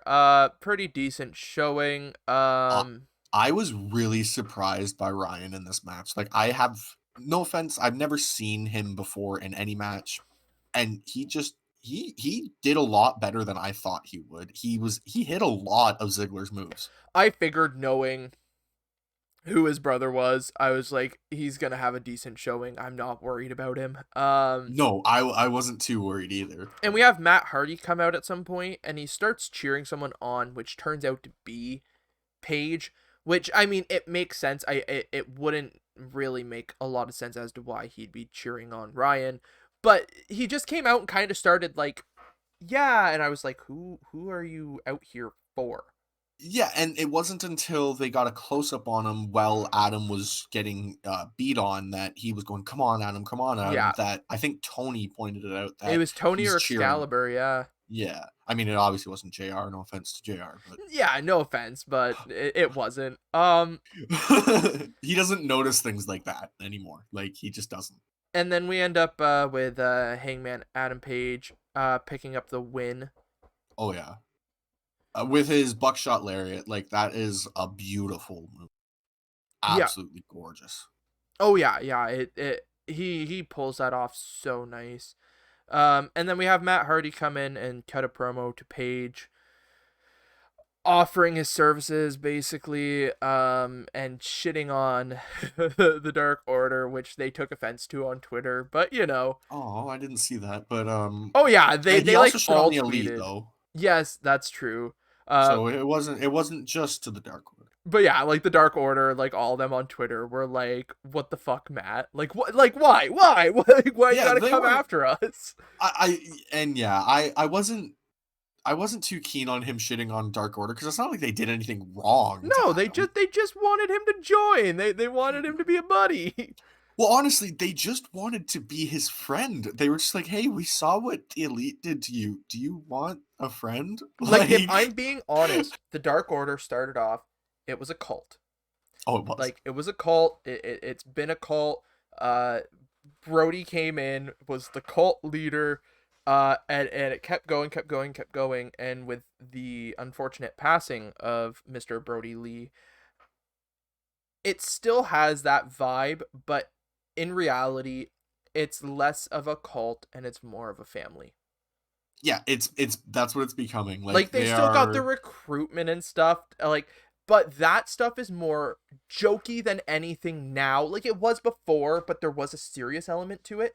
Now the Yeah, recruitment is just kind of a jokey thing, and they're just, it's a family. It's a family dynamic. yeah. Like, we're here for each other. We want to be there for you, Adam. And they Like, have a neat way to bring new people in if like somebody just joins Dark Order before they even had a match in Dynamite. Um, of just saying, I did apply on your website, like, yeah, and they'll just be like, "Oh, you did? I'm so sorry." Like, and then just welcoming them into the family, like, 'cause- exactly. like it's just they have neat little ways of doing these things for Dark Order to be still this. They can be this dominant force, but they can make us laugh like the New Oh Day yeah. as well. Oh yeah, and I Like, really like the if you want to even call it a rub from JR to John Silver about talking about Dark Order producing stars, and JR just dead ass being like, John Silver is one step away from being a 100% main event star. And I was oh, like, absolutely. that is really nice to hear JR say, because I mean, they're deserving. I mean, you, there is the comedy gimmicky bit to them, but they are very talented. But And we'll talk more about Silver later too. exactly. But we end up getting up next what turned out to be just an absolutely amazing match. Oh yeah. Dax Harwood versus Jungle Boy, with Cash Wheeler. Oh. Yeah, I oh, I'll mention that in a second. Cash Wheeler and Tully were handcuffed to Luchasaurus outside, and throughout the match, the freaking Gun Club. Oh my god. Oh my god, Austin and Billy they just kept singing the freaking song. It's just I love it too because one, the entrance music is perfect. Their music before was It great, but was it's good, but now this is perfect. fantastic. Like it's like New Day, right? Once they found their music, they didn't need to touch it. It's Exactly. that's their song. Like Yes. this is Jurassic Express's entrance music. Even when Jurassic Express isn't a thing anymore, it's going to be Jungle Boy's thing. Like Yes. it Thank you. is Thank you, Tony perfect. Khan. Tony Khan, that wasn't just a Christmas present to Jack Perry. That was a Christmas present to all AEW fans. Oh So yes. thank you. But the match just was killer. Multiple Oh my moments god. of Tully and Cash trying to get the Dax and Luchasaurus holding them back, and even a few moments of Luchasaurus trying to get to Jungle Boy and Tully and Cash holding him back. Yeah. Um, but we ended up getting a finish that I I figured it could go either way, but I did not expect Jungle Boy to pick up the win by submission. Yeah, but if you would listen to commentary over the whole match, they really hinted at the snare trap that They Jungle Boy's been locking in. They did, but when you consider like old school guys that like FTR are trying to be, you know, you look at a lot of the old school big guys, the top guys, they rarely tapped. And that's my thing. I was watching and I'm like, I doubt Dax is going to tap. And like it's just with what they're trying to be and considering the old school top guy gimmick that they're going for. I mean, you go back into the 80s and early 90s and you look at who they're basing off of, and the actual submission finishes back then were so few and far in between that it makes sense that they did it, but it was so surprising to me. Well, and I feel like maybe that's what exactly has happened here. Because to me, I loved it because I was like, "Oh, I think that's the first time Dax has ever tapped out since leaving WWE." Yep, I believe so. And so I think to me, I liked that because as long as they don't start doing it where, FTR taps out almost every match, as long as it's like maybe once a year they might tap one or two of them, Well, both, it's like taking the Undertaker for example. The Undertaker in 30 years of playing that character, I think had a submission loss twice. right. And I think he passed out during those too. I don't know if I Uh can ever see Undertaker slapping the mat, tapping out. yeah. There might have been once, but I'm not sure off the top of my head. But anyways, um I was so surprised and so happy with the outcome. And then For we end up sure. getting uh Tully and Cash, they attack Luchasaurus, um Yeah. cuff him to the ropes and cut off his horns.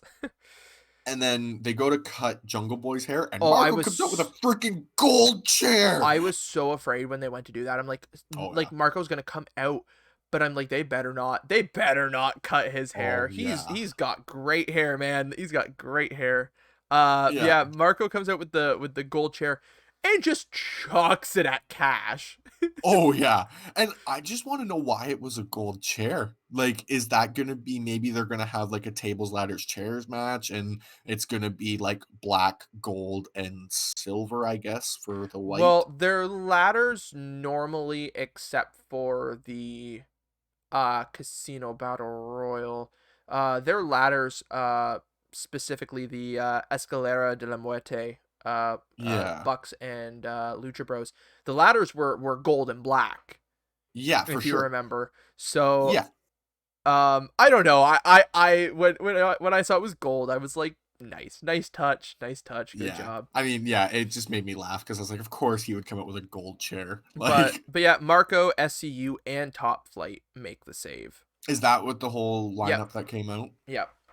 But but we go from that to Team Taz responding to Sting and Darby.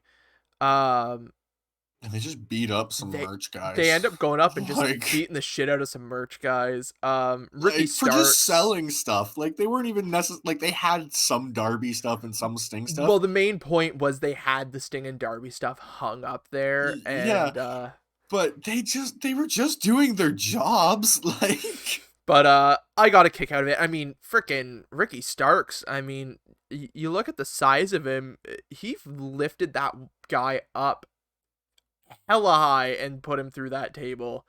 oh yeah. Um, but I mean, I can understand the retaliation to the Sting and Darby promo. It made complete sense. I just found it funny that it was just random merch guys that they were like, screw them. Yeah, like it was just hilarious. And then it moved on to another really solid match. Like, we had Britt Baker versus Shanna. Shanna, How do Shanna, you say it? Shanna, Shanna? Shanna, Shanna. Shanna.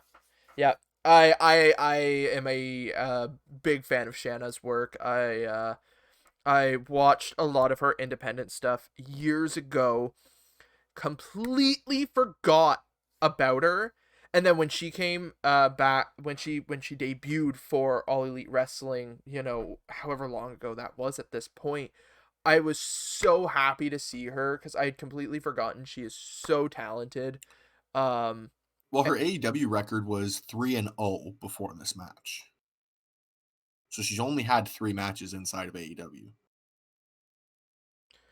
she's had a lot more because she was Okay, on. well then maybe that was her 2021 record, but I'm pretty sure it just said AEW record as she Well, came since out. since she returned, she was 5-0 as of that show because they had said it multiple times on commentary that she since her Okay. return, since she Okay. relocated to Okay. the Well, States.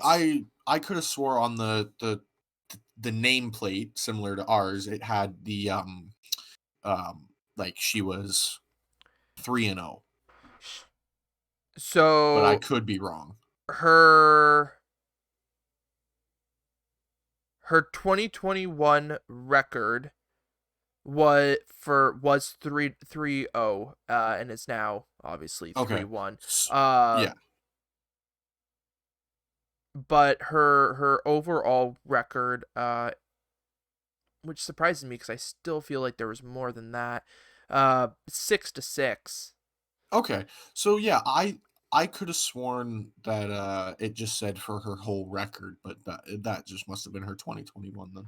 But I mean, absolutely amazing performer. Oh yeah, and in this match too, like Britt is still a little green. Like there are some moves where you can see it in Britt, but it was But still a really good match. I'll be honest, and I'll take the heat for it. This was the first time I've been impressed with a Britt Baker match. Fair. I think I I there was like one match previously I was kind of impressed with. But no, I totally agree. as for a one-on-one, I should say, because she has been involved in the earlier Dynamite days. Was involved in like some tag matches and that, which were For good. sure. Involving the likes of like B Priestley and stuff like that. Yeah. But it was the first time I think that I can think of off the top of my head, one-on-one. Like I knew the match and I was a little disappointed going into it. Like I said, I'll take heat for this because I was so excited to see Shanna back on Dynamite, and it was Britt that she was facing. And by the end of the match, I was quite happy with how the overall feel of the match was. There wasn't one moment in particular that I sat there going, ugh, like, come on, Exactly. Britt. There was a few moments where I was like, oh gosh, Yeah, but they picked it exactly. right back up. You can tell she's been training, which I'm happy about because she's gonna be a main staple of that women's roster for a long time to come. Well, and I mean, she could even be a main staple of another brand too if she decides to not go stay with AEW, which I don't know why she wouldn't. She was, I think, the first woman First woman ever signed. signed. So I feel like she's going to be with AEW for life. I don't ever see her leaving AEW. Honestly, I can see her boyfriend coming over to this company. I don't know if you ever heard of him. He's kind of had some fun in the company we'll talk about later tonight in the show. Um, Adam Cole. I don't know if you've heard of him. Oh, that's Britt Baker's boyfriend. Yes, that's Yeah, right. yeah. That's right. So But yeah, Britt wins via submission, and then uh and then she starts attacking Shanna. Um what? You don't like my cat coming to bug me in the middle of our just podcast here? For those of you listening on platforms, my cat Bella is currently making herself right at home, hanging out with me. But that just made me laugh. she begins attacking Shanna, and Thunder Rosa comes out to make the save. Yeah. Yeah. Yeah, and then it just moves on to MJF. Well, we had like the announcers being like, "Oh, MJF is looking for Sammy backstage," and then it literally just cuts to them standing together. I'm pretty sure. He Actually, walks into the room. He walks into the yeah, room because he yeah, shoves the walks camera into the guy out room. of the way. Yeah, So, so they were pretty much together already, but yeah, and they just kind of talk about like Sammy mentions that MJF has everybody fooled in their circle, but he doesn't have him fooled, mhm. and basically he just sees right through all of MJF's shit, which I mean, even a 4-year-old could. but Like, but yeah, so it was a decent segment. But before we get into the main event here, they made a bit of an announcement that I'm still not entirely sure of. They started to announce for the women's title eliminator tournament, and specifically on the uh video card of the bracket. That's what I was looking for, the bracket. Um Specifically, they had the American flag and the Japanese flag flying. And the commentators made a point to go on the American side of the bracket. We have Serena Deeb facing the first ever AEW Women's Champion, Riho. So I'm trying to Okay. figure out where they're going with this tournament, with them mentioning like on the American side and having it very specifically like one side of the bracket being behind, like with the American flag behind it, the other side with the Japanese flag. Like it just seemed like a weird thing that they But and did. then on the American side, you had Serena Riho. Deeb and Riho, yeah. So it's not like they're gonna have like Riho versus another Japanese person sort of Yeah, thing. so I Like, don't know hmm. where they're going with it. But Maybe they're gonna do some recording in Japan with like Stardom.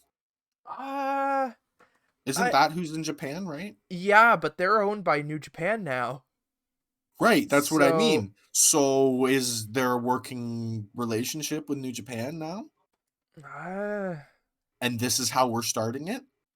but it wouldn't make sense, because then you've got to, hope that um whoever's going to come out on top of that side of the bracket, that they're going to come over to the states after the whole Or, um or you send the American to Japan. you're just talking a lot of difficulty there, though, is the thing. For sure, absolutely, but it seems to be a little easier to get somebody into Japan than it is to get somebody to come out of Japan, a la when Moxley's gonna be going there soon. Yeah, so I don't know, it'll be interesting to see, but moving on up to the main event. Just before the entrances, we have the Good Brothers and the Young Bucks being interviewed backstage. Um and the main point that I want to make out of this is we have Kenny come in and say to the Bucks, like, we need to talk. And then here comes Callus with trying to look like Two-Face from Batman. Yeah, he has like an inch of padding now instead of just a bruise. He's like, so what? Did you go and have surgery? They broke your face? Yeah, Like, I don't know. I like I keep saying, I'm intrigued to see where it's going. I have a feeling that this is exactly what I thought. Like, Don has lied. He did not get hit by the Bucks at all, and the that Kenny is being swindled by Don. And I want to see my Bucks and Kenny come back together and two sweet each other and not be reluctant about it. Yeah, exactly. Like, But we end up having the Young Bucks and the Good Brothers facing off against the Dark Order, comprised of Evil Uno, Stu Grayson, John Silver, and Alex Reynolds. Hi yeah, they're again, tag Bella. teams inside of Dark Order. So all in all, I mean, the match, you're talking 8 fantastic performers. I mean, the history between not only Uno and Grayson in the Bucks, but Silver and Reynolds in the Bucks. I mean, go and watch independent shows, and uh, like the matches that were had Yeah, um between some of those teams. I mean, Uno and Grayson and the Bucks are considered one of the best independent tag team feuds in history. yeah, Um, exactly. that's the whole Um, reason they're there. One thing I really loved about this match was Uno tags in John Silver and he's going up against Carl. And then he just points at I Doc. want the big guy. And I'm like, yes, John, Johnny Hungy, he wants the big guy.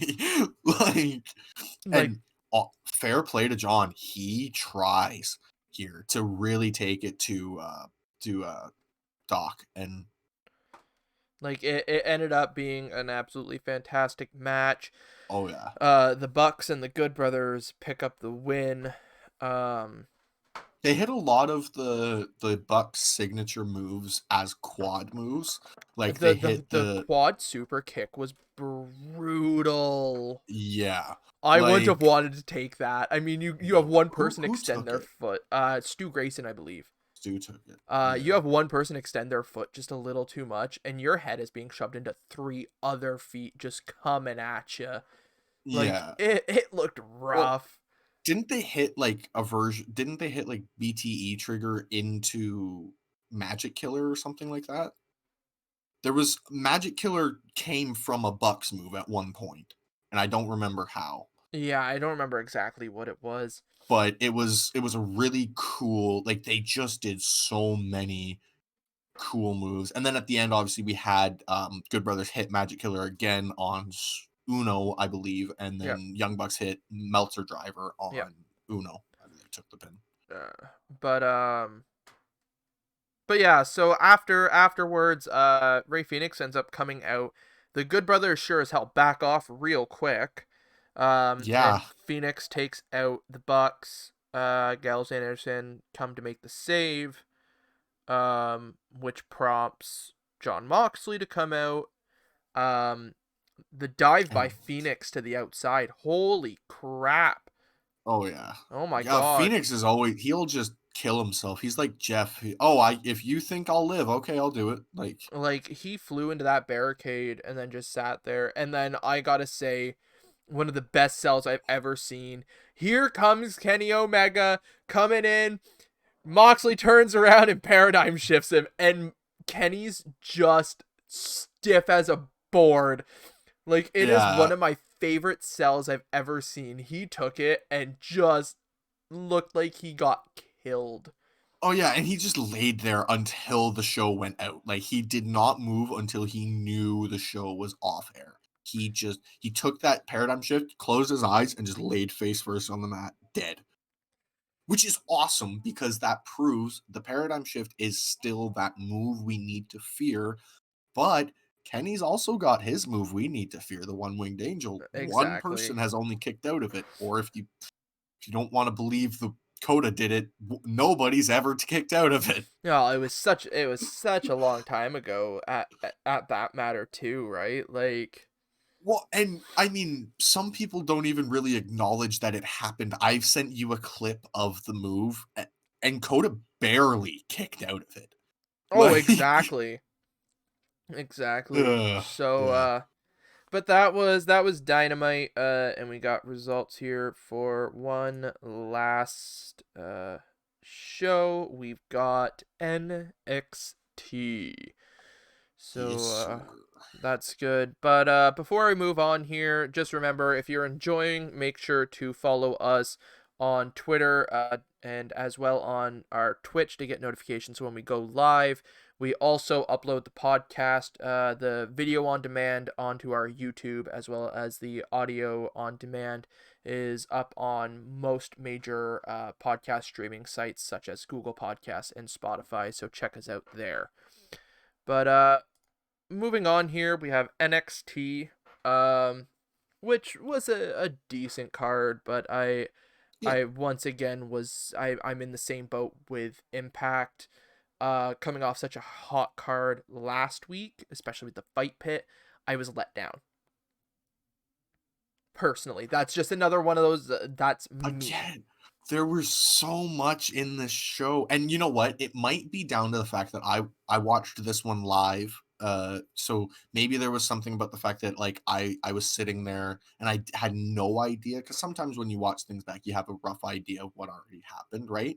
So maybe it was something to do with me watching it there live, but there was something about it like I just there was really good storytelling and just amazing matches through the whole card to me, honestly, especially with the one match that you ended up telling me the competitor of later on we'll talk about, but that is such a cool one to talk about. But uh, I just found like the past few weeks, like I've said it, like for a match filled with like or a card filled with tag team matches and stuff like that. Like they've been doing really good. It kept me hooked. And this episode just I don't know, there wasn't a whole lot that kept me hooked and wanting to see it. Yeah, that's Um fair. That's fair. but anyways, we open the show. We've got Killian Dane and Drake Maverick against MSK. Um Obviously really decent showing. You're talking MSK, fantastic performers, and then Dane and Maverick are also very good competitors. Absolutely. And I mean, like Kane, Dane and Drake, they were just they did a lot of really good moves. Like in no way did MSK carry this match. Like it was a very even match, and I love MSK's. I don't know how else to describe it. The pushed moonsault they do, Yes, like I don't know how else to say it either, but that is like very. it's such a cool move, and you don't think of how much damage that would actually cause, but as he's landing, his body is like running across the other guy's body. So there's a bit of like not even rug burn, but kind of like that in it too. Like skin on skin rubbing together makes really fucking bad rashes and shit. Like, I'll keep the joke to myself. go ahead, do it, So do it, do it. Go ahead, do it. but we have a really decent showing. Yeah, it was a good match MSK picking up the victory and moving on. to the semifinals there. And then we move on to what just seemed like a really odd interview with Kurt Stallion. I Um, struggled to figure out his name as I was making the bullet points. They said his name at the start, and then I'm like, "What's his name again?" Like, I don't know. I don't know what they were trying to hit with it. I know he was supposed to have the match later on, which we'll get to. Um, the circumstance surrounding it, but it felt like it missed whatever mark that they were aiming for completely. And maybe it's because I haven't been watching 205 or stuff like that, but I had no yeah, and interest. that's just it. I haven't watched 205 either, so I don't know what's going on here, but I didn't hate it, especially with the little bit of storytelling we get later on. So, But yeah. and then we get the next match in the Women's Dusty Cup: Dakota Kai and Raquel Gonzalez versus Aaliyah and Jessie Kamea. Um, And this one was more of your kind of almost exactly what you would expect it to be match. We knew oh, coming into 100%. this that Dakota and Raquel were going to win this match. But that in no way means like Aaliyah and Jesse Kamea did not show up in this match at all. Like they definitely had a good showing. It just we Good, knew where this was going. exactly, good performers, and I mean Aaliyah repping good old Canada. Happy Yeah. with that. Well, So and Robert Stone is formerly Robbie T in Impact. uh-huh, yeah. I keep Yeah. forgetting about that. No, Maybe sorry. it's because I'm trying. Robbie E, I think. Robbie Robbie E. T was Yeah, Rob Terry. yeah, because he came in initially when they were trying to do the whole parody for Jersey Shore. Yeah, yeah, That yeah. yeah. There was some high points of like 2008 TNA wrestling, and then there was some And low that wasn't points. one of them. But yeah, we end up having, as you said, Kyan Gonzalez winning. And then we Yeah. get a backstage promo with The Way, Gargano, Theory, Candice LeRae, and Indy Hartwell. Eh, Um, And it was good, but Johnny just gets mad at the mention of Kushida. he just seems paranoid. And as they walk off, I get a good little chuckle because freaking Dexter Loomis in the freaking curtains, just like, hey guys. It confused me, but then again, we get more on it later. I want more of this Dexter character. Oh my I god, am loving it. he seems awesome. And a fun fact, apparently, um, he's got it. It's a thing. He doesn't have to blink often, which is why if you ever notice why he's so wide eyed. Apparently, he just does not need to blink as often as most people do. So if you've ever noticed like the wide eyed like continued staring, I guess he can do that for quite a while. Interesting. That's So really interesting. we get a promo featuring Scarlett.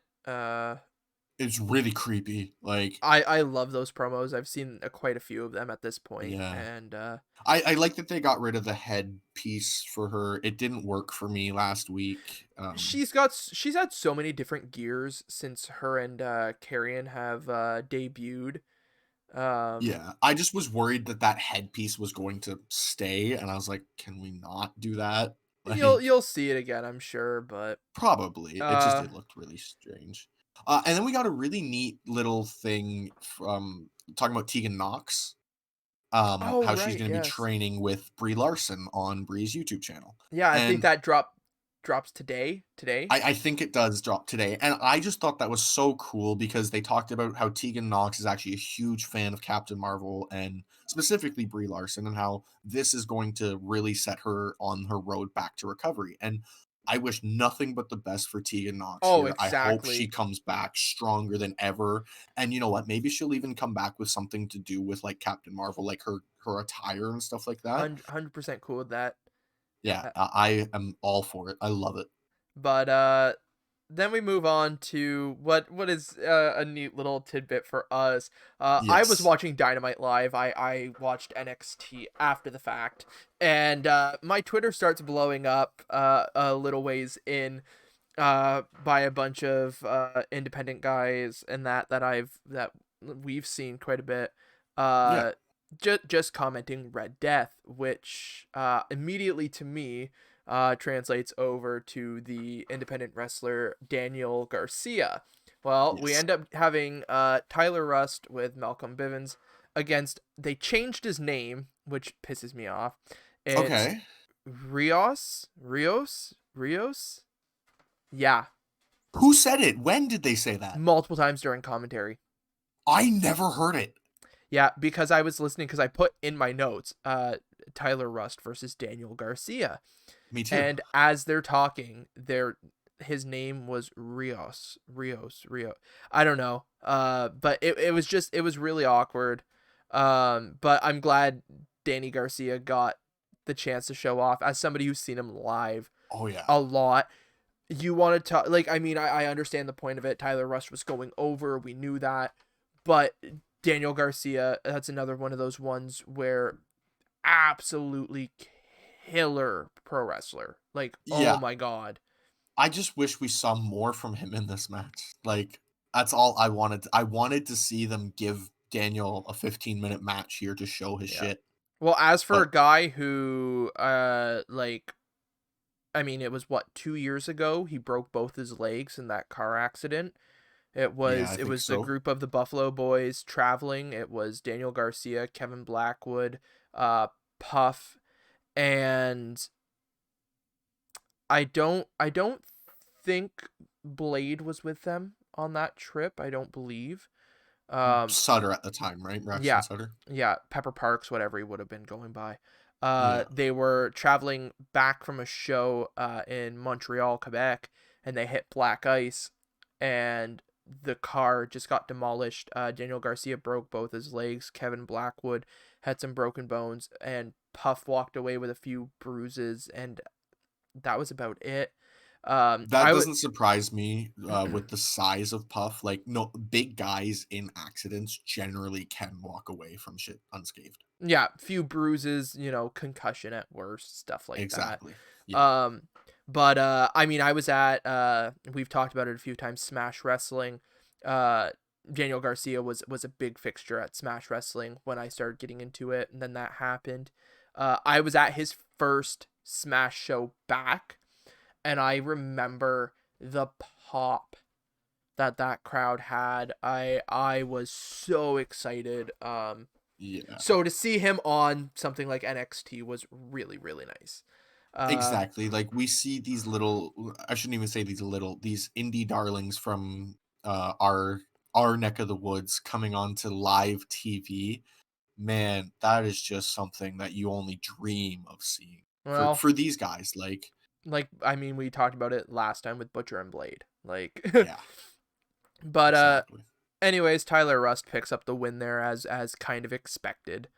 Um, Absolutely. And it's just again, like I said, I just wish we saw more from Garcia in this match. oh yeah, exactly.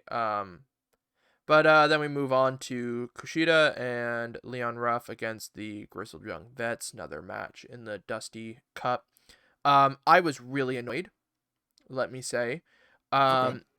because they mentioned about Kushida's run in the Dusty Cup last year, and they would not say Alex Shelley's name. Hmm. They stated about Kushida's match in last year's Dusty Cup. I believe they lost round 1 with his teammate, and that they were the time splitters. But they would not say Alex Shelley. That's really unfortunate because, like, I don't care if they tell me that this person works for this promotion. I want to know some history of wrestling. I just like absorb. That's why I love Matt Stryker. He mentioned Andre the Giant. Sure, he wasn't allowed to mention Hulk Hogan, but he said a certain superstar's necklace and T-shirt. So we knew exactly what he was talking about. It's just, yeah, we get it. You might not be allowed to say the name.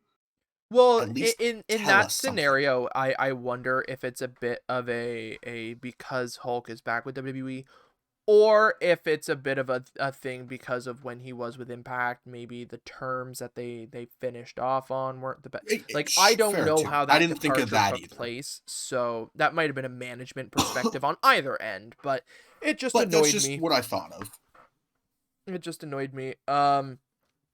And I mean, I don't know if you have any spots to call out from the match, but Uh, Kushida kicks out of a doomsday device, oh and yes, there oh was that. wow, that I thought that was the finish. They hit that, and I was like, "Well, that's it." And then I started writing, "Oh, Grizzled Young Vets defeat," and then he kicked out. What? Like, But we ended up having the Grizzled Young Vets picking up the win.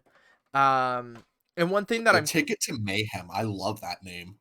yeah, that's decent. One thing I noticed looking back on it a lot, which I don't know, another one of those nitpicky scenarios with the tag team matches, but I can almost always feel when the finish is coming because whoever is on the apron of who ends up losing, they somehow end up getting taken out. There's never Generally, just yeah. a clean, like, we hit the finisher and that's that. Well, it's because Um, the tag guy will come in and break up the pin, right? but you're not supposed to. Rule You're wise, it's you're every allowed tag one. match. Yeah, Yeah, exactly. And they do it a million times in a match, so that's already one right. rule that they don't hold up, Exactly. which is annoying, which is why I enjoy FTR and I was gonna and say, listen, take it up with FTR. and the tag ropes and that. Like, they slack so much on tag team rules that it pisses me off because I tag team literally wrestling is saw great. I saw Nick holding the just regular, like, elevator cable, whatever you wanna call it, the rope, and tags Matt's back, yeah, on Yeah, Dynamite this week. Like, yeah. But I don't know. That's just something that's annoying me. I mean, there's no reason we've had it in the past. There's no reason a clean finish can't happen with the other guy still on the apron, or something like that. But it in this one, I kind of think it made sense in the fact that Ruff would have definitely come in and or I guess it was Kushida who would have come in. Yeah. So Kushida would have definitely made the save because of the character he is. I'm And so I'm I not think that was in that one I'm not even sense for that. stating for this exactly. I'm No, I just know. saying, like, this is In where general. it's exactly where I noticed it because it For sure. was the third time that night that Yeah. it happened, and then I'm like thinking back to it, and after the fact, I went and checked out the finishes of some of the previous Dusty Cup matches, and I'm like, okay, so this is just a running thing that now I just literally have to watch for the person to get taken out, and there's a 50-50 chance that that is the finish of the match, Yeah, for that sure. I never No, have to worry if the guy is on the apron, that it's more than likely the finish. I just absolutely, yeah. that's it's just one of those things where I'm like, I can just basically anytime the guy's getting pinned, if his teammate is on the apron, it's a false finish. Is For what sure. I'm basically getting out of it, which was just Yeah. annoying, but And hopefully we'll get away from that. But yeah, I've definitely seen that consistency for sure. But the way end up coming out and attacking Kushida and Leon Ruff.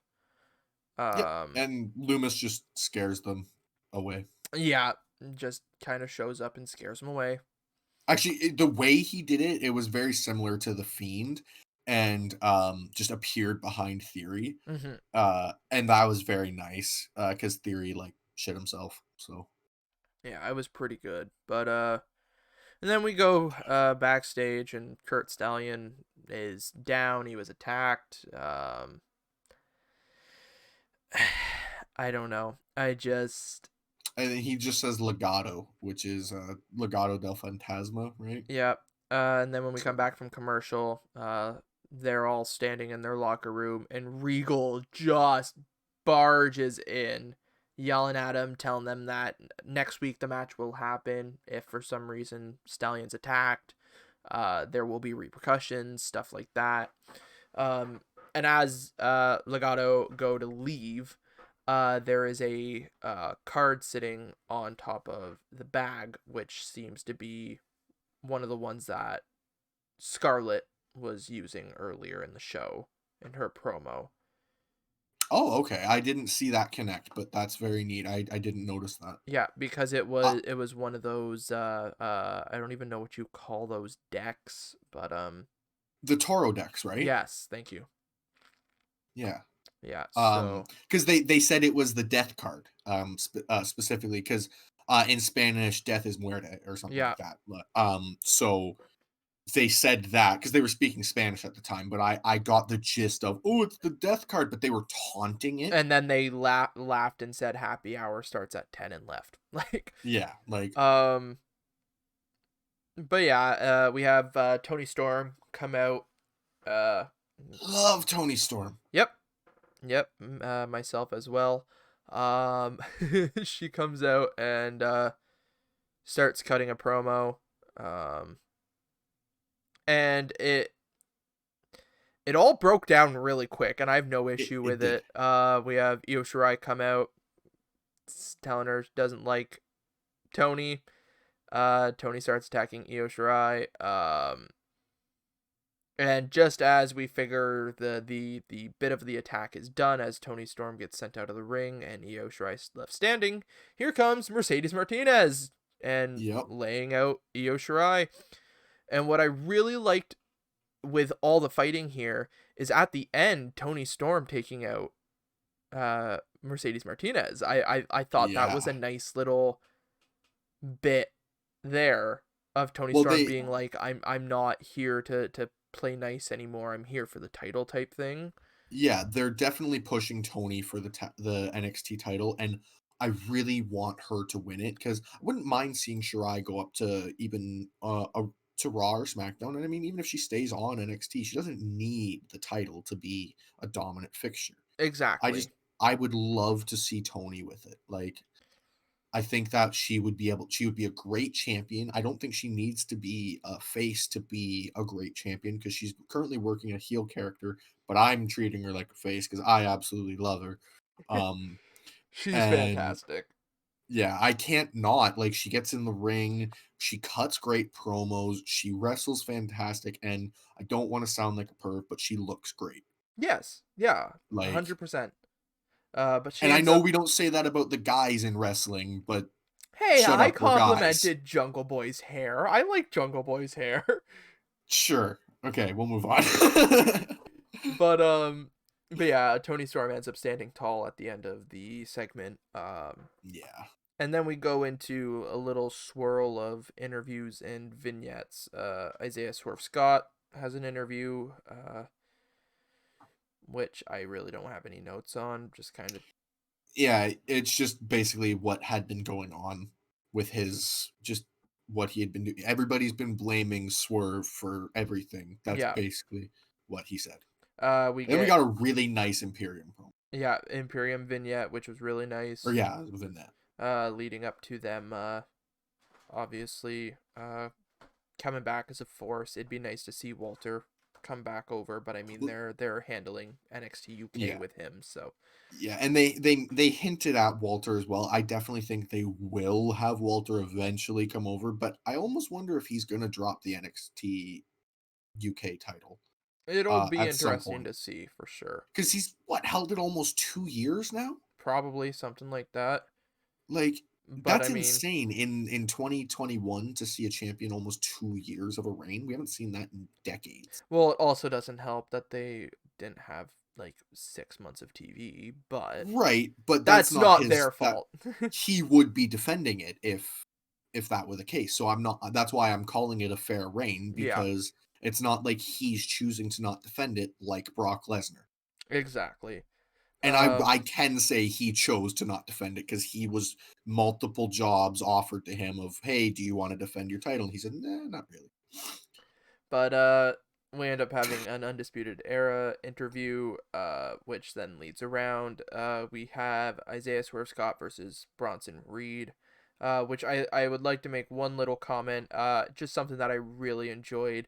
Um, I noticed them do it a little bit on the steps, but the main thing was when he got in the ring, Bronson Reed, and he does the stomp. I liked the camera shake. Yeah. It just added a really nice feel to it. They did it a couple weeks ago too. It just makes him feel like that big guy that he Which is needs to what they're be. which is what they're aiming for. So they're doing right. Yeah, Um, exactly. but I love throughout his top rope move. throughout the match, I mean, he freaking basically suicide dived. He hit a standing senton at one point, and I felt bad for Scott. I mean, he landed all that weight right on him. And Yeah. then the splash at the end, like that's a big They call dude. it the tsunami drop. Like that's a big dude hitting a big splash. Yeah. I mean, there's a lot of big guys who have done moves like that, but nobody gets that height like he does. Like he gets up there similar to like RVD level of Oh up yeah, there. Like but Bronson Reed but picks up yeah, that win. as expected. So, then we have a promo with Tommaso Ciampa and Timothy Thatcher. Um, And it's basically just they have respect for each other now. I Like mean, as they and that should. yeah, you guys went to war against each other and didn't die. I think the only way to survive or to go from there is to be respectful to each other and be like, "Hey, I'm just not going to kill you now. Just don't kill me." Exactly, exactly. Um, good I promo. wouldn't be mad if they went deep in the tournament either. Oh no, not one bit. Not one bit. Um, but that leads around into the main event of NXT: Kyle O'Reilly and Finn Balor against Oni Lorcan and Danny Burch. This was again one of those matches it's exactly what you would expect it to be. Yeah, it was fantastic. Uh I don't think I have anything bad to say about this match. For fantastic No. competitors, fantastic athleticism in wrestling. There was one moment where after like an atomic drop and this near they were going for a fall. Um Oni goes to leave the ring forgetting who was the legal man. And the commentators actually did a good job of covering it, saying he was thinking about adding more offense because he's against the NXT champion.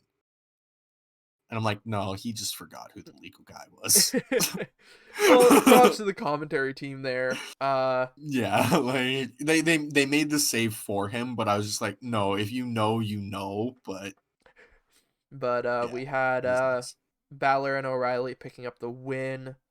Uh, and With then Kyle literally catching Birch in this submission. Like I don't even know how he comes off the top rope, but however he does, Kyle is just like, no, you're in this now. Like so and then we end up having Pete Dunne show up and the beatdown starts. Um, and this was my yeah. only issue is once the Undisputed Era started coming out and they're walking towards the Oh, I ring. was bothered by that. And then Dunn hits the finger break on Or a Balor, snap or whatever you they call it. they Yeah. slide out, and then the Undisputed Era was like, "Oh, now we'll come in." I'm like, "You guys were walking to the ring." Yeah. Well, I think Undisputed Era's idea was, oh well, we'll come out and they'll see us and they'll stop anyways, right? Because that's generally what happens. But in this case, they Dunn. We did see Dunn literally shrug his shoulders and do it anyways. So that was kind of nice. But no, I was really bothered by Undisputed Era walking to the ring. I was just like, okay, you guys normally would sprint to the ring, but maybe that was due to the fact that they were attacking Balor and not Kyle. That's what I was thinking, but at the same time, that if that's the case, that bothers me as well. But Right. But I could see that becoming a storytelling thing between Undisputed Era and Finn, which one thing I've wanted to ask, do you know where Fish is? nope, nope, I Okay. do not know. I was wondering Okay. that myself. I don't know if it's an injury or something potentially, but Which, if it is, that is so unfortunate because I feel like of Undisputed Era, he's been the only one to get injured. Like, consistently, he's been the one that's been missing from the group yep, more than anything. yep. Like, and that's why I don't really associate Fish with them. But when I don't see all four of them standing there, I'm like, somebody's missing. But just you don't always see him there, so you kind of forget about him, which is unfortunate because him and O'Reilly, yeah, they're a fantastic tag team. Oh, Like, absolutely. But I almost thought he was a tag team with Cole, but O'Reilly is more of his tag team partner. but well, that was NXT. I guess if you are up for it, we can move on to our ratings of these shows. Yeah, do Impact, Dynamite, and NXT again, Yep. right? Yep. So up first, yeah, Impact Wrestling. What you give? I gave it a 3.25 tonight, or I guess that time, because it was just I really enjoyed the show. Like I mean, obviously there were segments like the Fire and Flava Festival I did not like, but overall I enjoyed the match or the show. I gave it a 2.5. Yeah. I mean, I we're not in far difference in opinion there, like I said, I had a hard time enjoying it completely. for So, sure.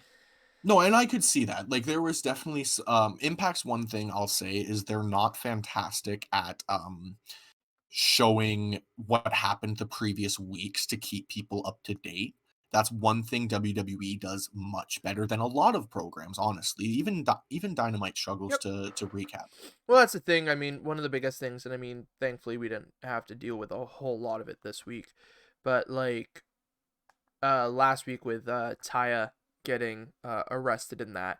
If that was your first episode in like a while of watching, you had no background. No, exactly. Like even just a quick 5-minute recap of show the shooting, show the trial, show this, show Larry getting arrested. Like I Just knew the bare minimum because of what was being posted on social media.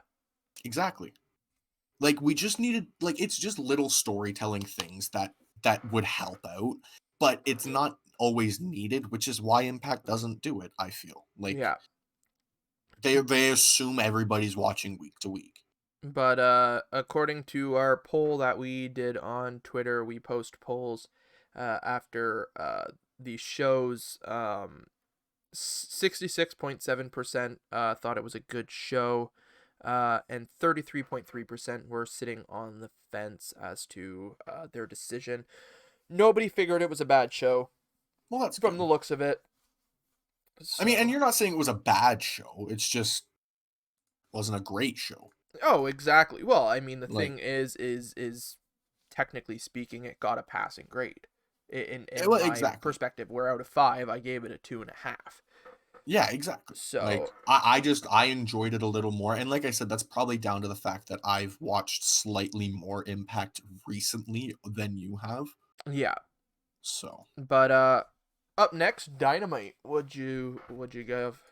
I really enjoyed Dynamite this tonight or last night. Well, I'm messing all that up, but I gave it a 4.25. Oh wow, that's the first rating over a 4. The It only is. I loved this show wow. tonight. Um I was gonna give it a 4, but I figured that was too high of praise. I gave it a 3.75 just to try and be a little modest on it. Um It did everything right. It ticked all the boxes. It didn't I wasn't left wanting more after this show.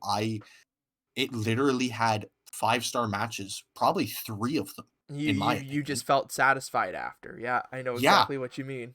yeah, I was like, that was a good 2 hours of wrestling. Like, Well, our poll seems to agree here on our Twitter. 88.9% felt it was a great show. 11.1% felt like it was lacking, and we didn't have anybody sitting on the fence for this show. Um, okay. Sorry, Bella, but I gotta put you down. Uh, so that's good, and then finally up we've got NXT. What'd you give? I gave it a 4. I liked it, but just not as much as I liked Dynamite. I gave it a 2.75. Alright. We're I very different tonight, but or, last night, I guess, but today, whatever you wanna call it. But yeah, I just again, it ticked a lot of the boxes for me. I didn't have a lot of issues with it. Like we said, the issues I did have with it were I wanted to see more of Garcia and just stuff like that. Like I didn't struggle to follow along with any of the story. They really do a good job of recapping for everything to keep you up to date. Yeah. So I wasn't lost at any point, and I didn't think any matches fell flat at all. So it was a Well, solid week. according to our fan poll, 85.7% figured it was a great show, and we had 14.3 sitting on the fence. Okay. So, yeah, well, that's pretty damn decent then. Moving on, we'll run show by show once again. We'll just keep running through. Yeah. Your match of the night. What'd you give for Impact? My Impact match of the night was the 8-man tag team main event. Okay. Uh, I gave it to Matt Cardona and Josh Alexander versus Ace Austin and Madman Fulton. Okay. The only reason the main event didn't get it from me, 100% honest, was because of the move fest mid match Fair. of just we're all just gonna hit our big moves, and that's that. Very fair. Absolutely. So, I can see that for sure. um, Dynamite. Again, the 8-man tag main event. That's fair. My match of the night, I've got two. I couldn't decide. I tried my absolute best. I'm breaking the rules here. Oh, I don't care. Um, I give it to Jericho and MJF versus the Varsity Blondes, Okay. as well as Dax Harwood versus Jungle Boy. I thought Sure. both matches showed the best professional wrestling that they could in two For different sure. senses. Dax and Jungle Boy felt old school, felt really good with some of the new school flippy shit and whatnot. And then the tag match, Jericho and MJF versus the Varsity Blondes. I was so impressed with how over Jericho and MJF put the Varsity Blondes. There wasn't a second during that match. Like I said, I went into it expecting it to be kind of a beatdown match, and I came out of that match being baffled by how good it was. Absolutely fair. Yeah. And then NXT. Mine was the main event again. Oh my Kyle god. O'Reilly and Finn Balor. I didn't Uh, realize I picked the main events, but yeah, no, they were all fantastic main events on well, the night. I gave mine for NXT to the main event as well. I thought it Okay. was definitely the match of I that night. debated on going to MSK, but I felt like the main event match was just something more. That's fair. Um, Moving on to our segment of the night. On Impact, would you give it? To the opening segment where Swan talks to Tommy about the match that they are gonna have. Okay. I gave it to Brian Myers versus Eddie Edwards. More Okay. so to the finish. Um, For sure. Yeah. Yeah, Purely no, the segment we because can do a match if you wanted to. yeah, You know. exactly. That was the point of this. But I'm giving it specifically out of that whole match, even with it being a fantastic match. I'm giving it specifically to the finish because it intrigues me so much to know the route they're going with Eddie Edwards because it just seemed like a snap. Yeah, I Like think he it might didn't be even going feel like down. a build. It felt like a snap, which really intrigues me. Well, and the look in his eyes as he was leaving, like he had that kind of crazy look, like almost a lunatic fringe Dean Ambrose look. Yeah. Like yeah. Segment of the night for Dynamite. Sue me, I picked two. It was the Sting and Darby one, and as well as Team Taz's one, because I kind of lumped them together because they were a response to one another, basically. But those two segments just they did perfect storytelling. We had awesome beatdowns, and then for Darby and Sting, it was just what else did you need? Yeah, so I also gave it two, but in a different sense from you. I gave it to the Street Fight promos. I lumped them together as one Oh, because as one. I Okay. agree 100% with what you're saying. But I put the main event as my segment of the night because the match was fantastic. Uh, but the promo at the start and the beatdown at the end, and I mean Kenny's sell off the paradigm shift, I mean deserves an award on its own. Yeah, for Um, sure. I felt like the main event, as solid as it was a match, I felt like the storytelling behind it, with like I said, the pre-match interview and the post-match beatdown stood out more to me. So I'm giving those two my segment of the night from there. For sure. And then NXT, Tony Storm and Lo Shirai. same. Or Io Shirai. Why I say Lo Shirai? I agree 100%. Tony Storm and Io Shirai, Yeah. that whole bit there was definitely my Yeah. That was and we can call ourselves biased if we want, but I love Tony Storm and I want to see more of her. 100%. All right, I Uh, think I know what your impact. Oh, no, performer, sorry. Okay. perf- I thought you were going to do the other one first, but yeah. no, performer of the night first. Performer of the night. Who do you got for Impact? Rosemary. Okay, She had a really good showing in that match and I liked it. that's fair. I gave mine to Eddie Edwards. All right. For the same reason I gave it segment of the night because I feel like just with the quick snap of it and how well he did it, a lot of those guys can't handle like a 3 second, if you want to call it even like a 3 second heel turn. Yeah. Like it worked for such a quick out of the blue thing. Normally some things like that are forgettable to me, but for some reason that segment and the way Eddie Edwards pulled it off, I was amazed. Right.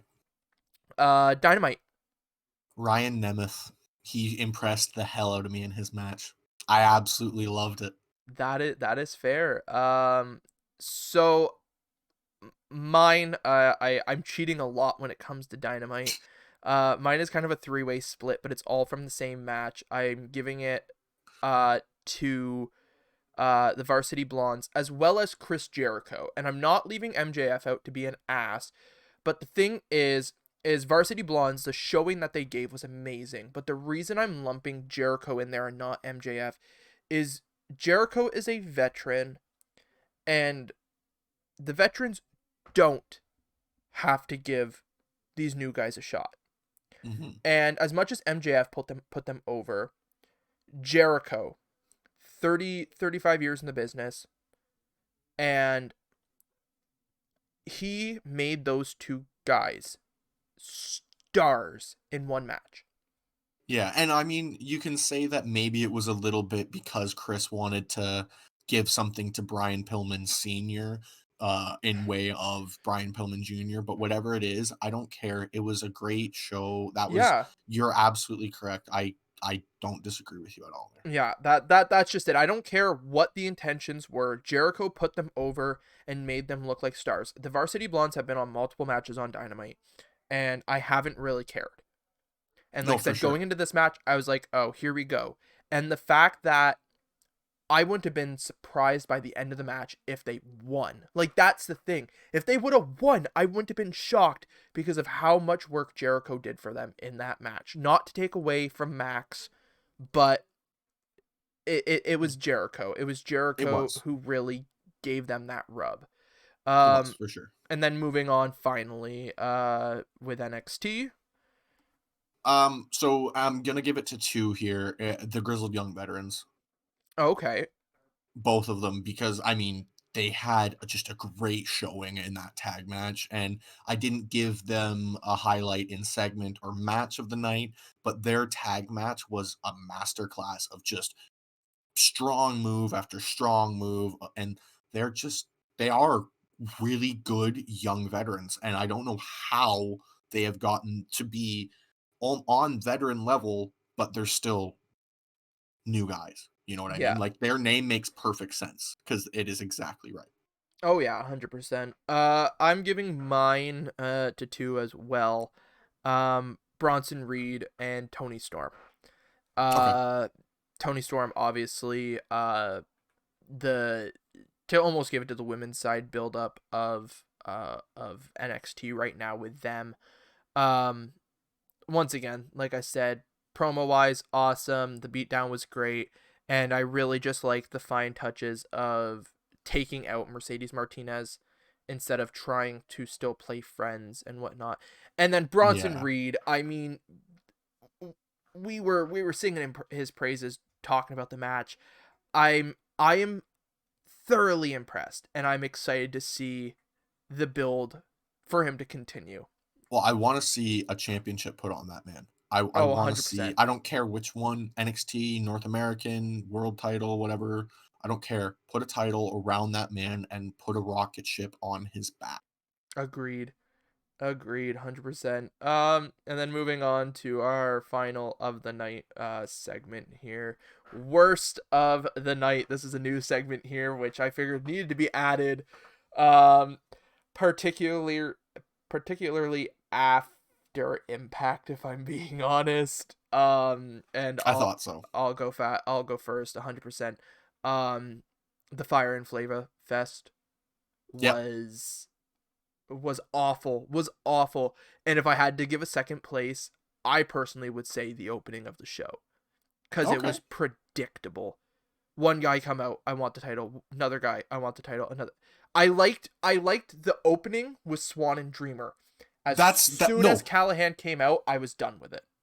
that was the point I was talking about. The opening segment between Okay. Swan and Tommy. That Okay. specifically was what I was Okay, talking I about. will no longer mentally be going, Blake, why the hell did you choose that? No, But I was yes, okay. specifically talking about the bit with Tommy Dreamer, like But just that bit.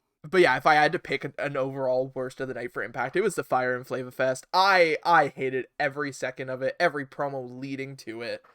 It It didn't make sense. I totally agree, and that's mine. it Like was bad. it was bad, and I don't know if it's I just missed something or if it just did not work. Like Yeah. Dynamite, what did you pick out? I had such a tough time to do this, and so we went to MJF and Sammy arguing because it was just what they have done before. Like I had such a difficult time picking something bad from this show. So mine, I've cheated on the rest of the Dynamite ones. I'm cheating a little here too, because it's an overall, not just of the night, but of the last little bit. But tonight, I really felt it as well. The lack of direction in the women's division. For sure. For sure. Like, we had a fantastic showing. I'm not giving it Yeah. to the women's match. The women's match was a fantastic match. But we've just got Britt Baker having matches left and right on Dynamites. We've got Sheeta here one week, and then she's nowhere to be seen. We're supposed to be building up to this Eliminator tournament, which now I'm even more confused about it after them talking about the American side of things and the bracket with the flags. Well, I almost wonder if maybe Sheeta went back to Japan or something, She's maybe. she relocated to the States. She lives in the States So now. she fully is in the States. Yeah. Okay. Well then yeah, I don't know. Yeah, it's a And like really she wasn't difficult even in the situation. crowd from what I could see. Like normally she's in the crowd. I couldn't even see her in the crowd. But it kind of bothered me when she was in the crowd because having your champions in the crowd, unless like when it was Brandon Cutler asking the Bucks to be there, it didn't make sense. And I don't mean that in a mean way. It's just your champion should be doing something else. If I did not like her out there for the full shows, but when she was there for the women's matches, it makes sense. And I'd have no For sure. problem with, well, I mean, Kenny's current gimmick doesn't work, but if you were to put like, let's go back to Moxley or Jericho, if you were to put them out there during the main event, if it was building towards something for them, Yes. sure, but not for the Yeah. whole show. I No, agree there. exactly. Like, but Sheeta did sit out there for a couple of shows just with the title on her shoulder for entire shows. I'm like, do you not have something better to do as champion? Yep. Yep, but and then NXT, I mean, you sung its praises pretty well too. What'd you get for it? The Daniel Garcia match, because I just wanted more of it. I just wanted more of this match. Like, So I gave it to Garcia as well, but not because of the match as a whole. I would have liked to have seen more. That was definitely a downside of it. But I'm giving it particularly to the writers and that before for the match, changing his frickin' name. yeah, Why? I didn't hear his Why? name, so I would have said that, but Like it's BS, and then I lumped it up with the tag matches lacked this week. There was still great stuff to them, but I sure, wasn't as invested as I have been, and I'm not that's fair. sure why. Maybe I was worn out after Dynamite or something like that. But it just after the past few weeks of having and praising, I've praised for the past few weeks the tag matches on Oh yeah, NXT. So for me this week to say that they missed the mark, I'm not sure, but that's got to be my worst of the night. It is yeah. those Well, and I two. mean, considering there was only 2 singles matches on the night, that's also a big issue because I think last week's NXT there was at least 3 singles matches. They were shorter matches, but having a couple of singles matches gives that break on a tag match for us to not expect everything. So I do hear where you're coming from on that for sure. Yeah. But then finally up on our show here, we've got our predictions. We don't have any wrestling tonight. Tomorrow we've got the final show before the Royal Rumble pay-per-view this Sunday. We got SmackDown. The You got Roman show. any predictions going into that? Anything you're It's not bold expecting? predictions, eh? So No, just predict. Hey, if it's open. If you want it to be a bold prediction, give it a bold prediction. If you want my to just bold prediction is Roman Reigns is going to take 10 minutes to walk to the ring on Friday. No, No, that's the Rumble. That's the Rumble. He's gonna take yeah. 15 minutes to enter for the Rumble. Like in all seriousness, I think we're gonna get some more development with Apollo and Big E on Friday. And Sammy. Um, and Sammy, yes, sorry. More basically more around the Intercontinental title picture, maybe even making a match at Rumble. Um, but yeah, I feel like something's gonna happen with the IC title on Friday for sure. No, that's fair. Um, I mean it's really hard to say. We know we're gonna get a little bit of Owens and Reigns. Uh, A little bit. You mean Reigns is gonna be on every hour of the show multiple times. multiple times?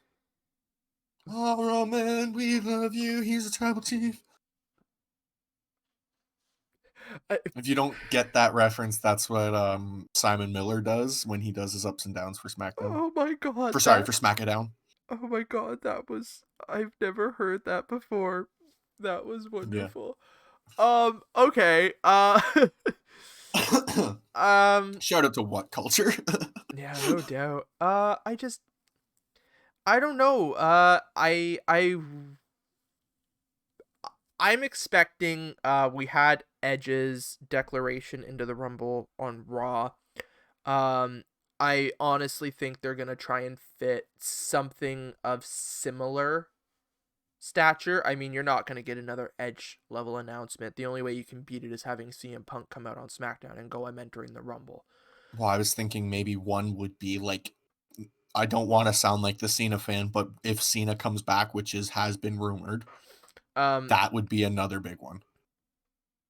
you know what? You know what? I've got it. I've got it. Here's my prediction. 100% Rollins declares his entry into the Rumble. We haven't seen Rollins in a while. We haven't seen him since he took time off for Yep. Becky's birth, Yep. which I think is what, 2 months off now. So About. she and the kid are definitely sustainable by themselves. Like, obviously he didn't need to be there, but he wants to be there for the Yeah. start of things. Well, I would not be surprised if we got a similar thing to Edge, but with Rollins So, declaring his intent, like the Messiah's back, I was and gonna say, does he come back as the oh, Messiah, or does 100%. he?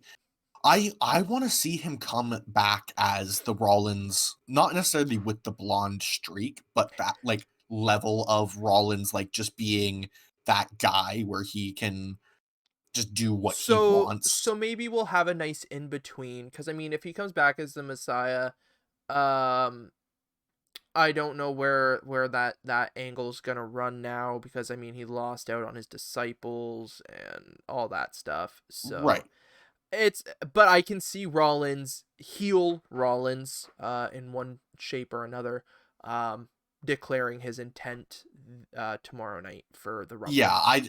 I just don't see it coming back as the Messiah anymore. I feel like that was something they tried to get over and realized it didn't work. But I So could be wrong. If I'm wrong, who knows? It didn't work for me. that's fair. I mean, not everything works all the time. I definitely did not enjoy the Messiah gimmick as much as his original heel gimmick. Easy as that. Mhm. Um, For this one, do you want to give which was our favorite show of these three? sure, sure. Why, by all means, I don't got a banner for that for the video, but Obviously, but for me, I think I'd give it to NXT this week, just because like it was a solid show.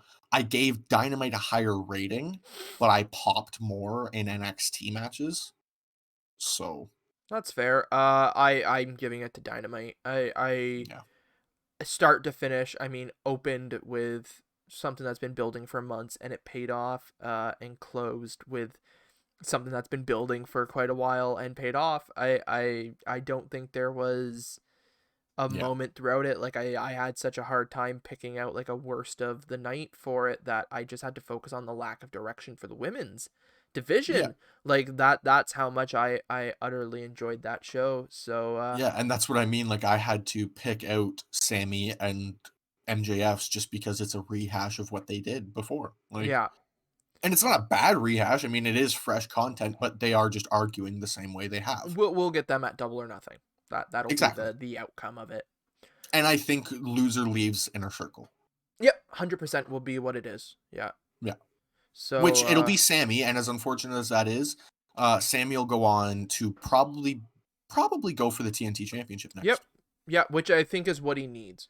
I have no Absolutely. problem with Max staying in the Inner Circle. It'll be good content there. Because the thing is, if Max gets kicked out, we're just back to where we Wardlow goes were. too. Yeah, Wardlow leaves too, Yeah, like, and we're back to exactly where we were. So Sammy, as much as it sucks, I'd have no issue with it, because I think it will open him up to better things. well, I think he'd immediately go into that title picture against Darby, and that match, I can only picture it in a steel cage for the TNT It'd Championship. be interesting. I would assume, once fans start to flood back in, we're gonna get a bit more gimmick matches and that, which I'm okay with. I have no issue with it. I've Yeah, missed the lack of it the past little bit. I'm like, I honestly miss a steel go. cage match. I could go for a steel cage, or even like a ladder match, or like I'd Yeah, like a little more gimmick from them, the which is last, weird to say. ladder match I could remember vividly is the Money in the Bank, and that was horrible in Oh, my are opinion. you talking the cinematic one? Yeah, that was Oh, the last ladder jeez. match I can remember being on any wrestling promotion. So out of Money in the Bank ladder matches, it was the worst one, but I enjoyed the concept of it for what we had. Yes, it was absolutely I a can go great back and concept. watch it as a funny cinematic bit, but I would never even put it up there with like Stadium Stampede and Boneyard. No, Like it doesn't rank with those. no, Um but yeah. but all in all, I mean 3 decent shows. I mean, I had my gripes with them, but that's just me Yeah. being a bitter person, I guess. Well, and that's just it. Like we have our opinions on wrestling, and we know that we are gonna get some hate on some of our opinions here, but we're being very reasonable. We're not just picking our favorite people. Like our favorite wrestlers, I don't think have been our wrestler of the night at all yet. No,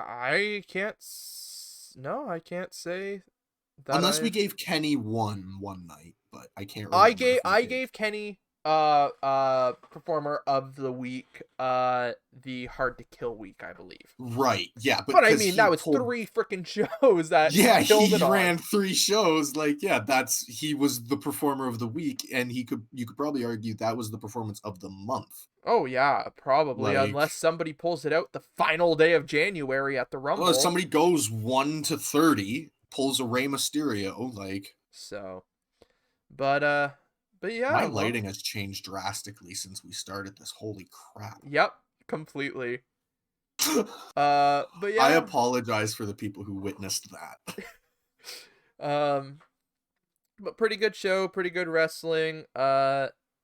And yeah, once again, we air live multiple times a week on our Twitch. Follow for notifications when we go live, as well as follow our Twitter as we post about it.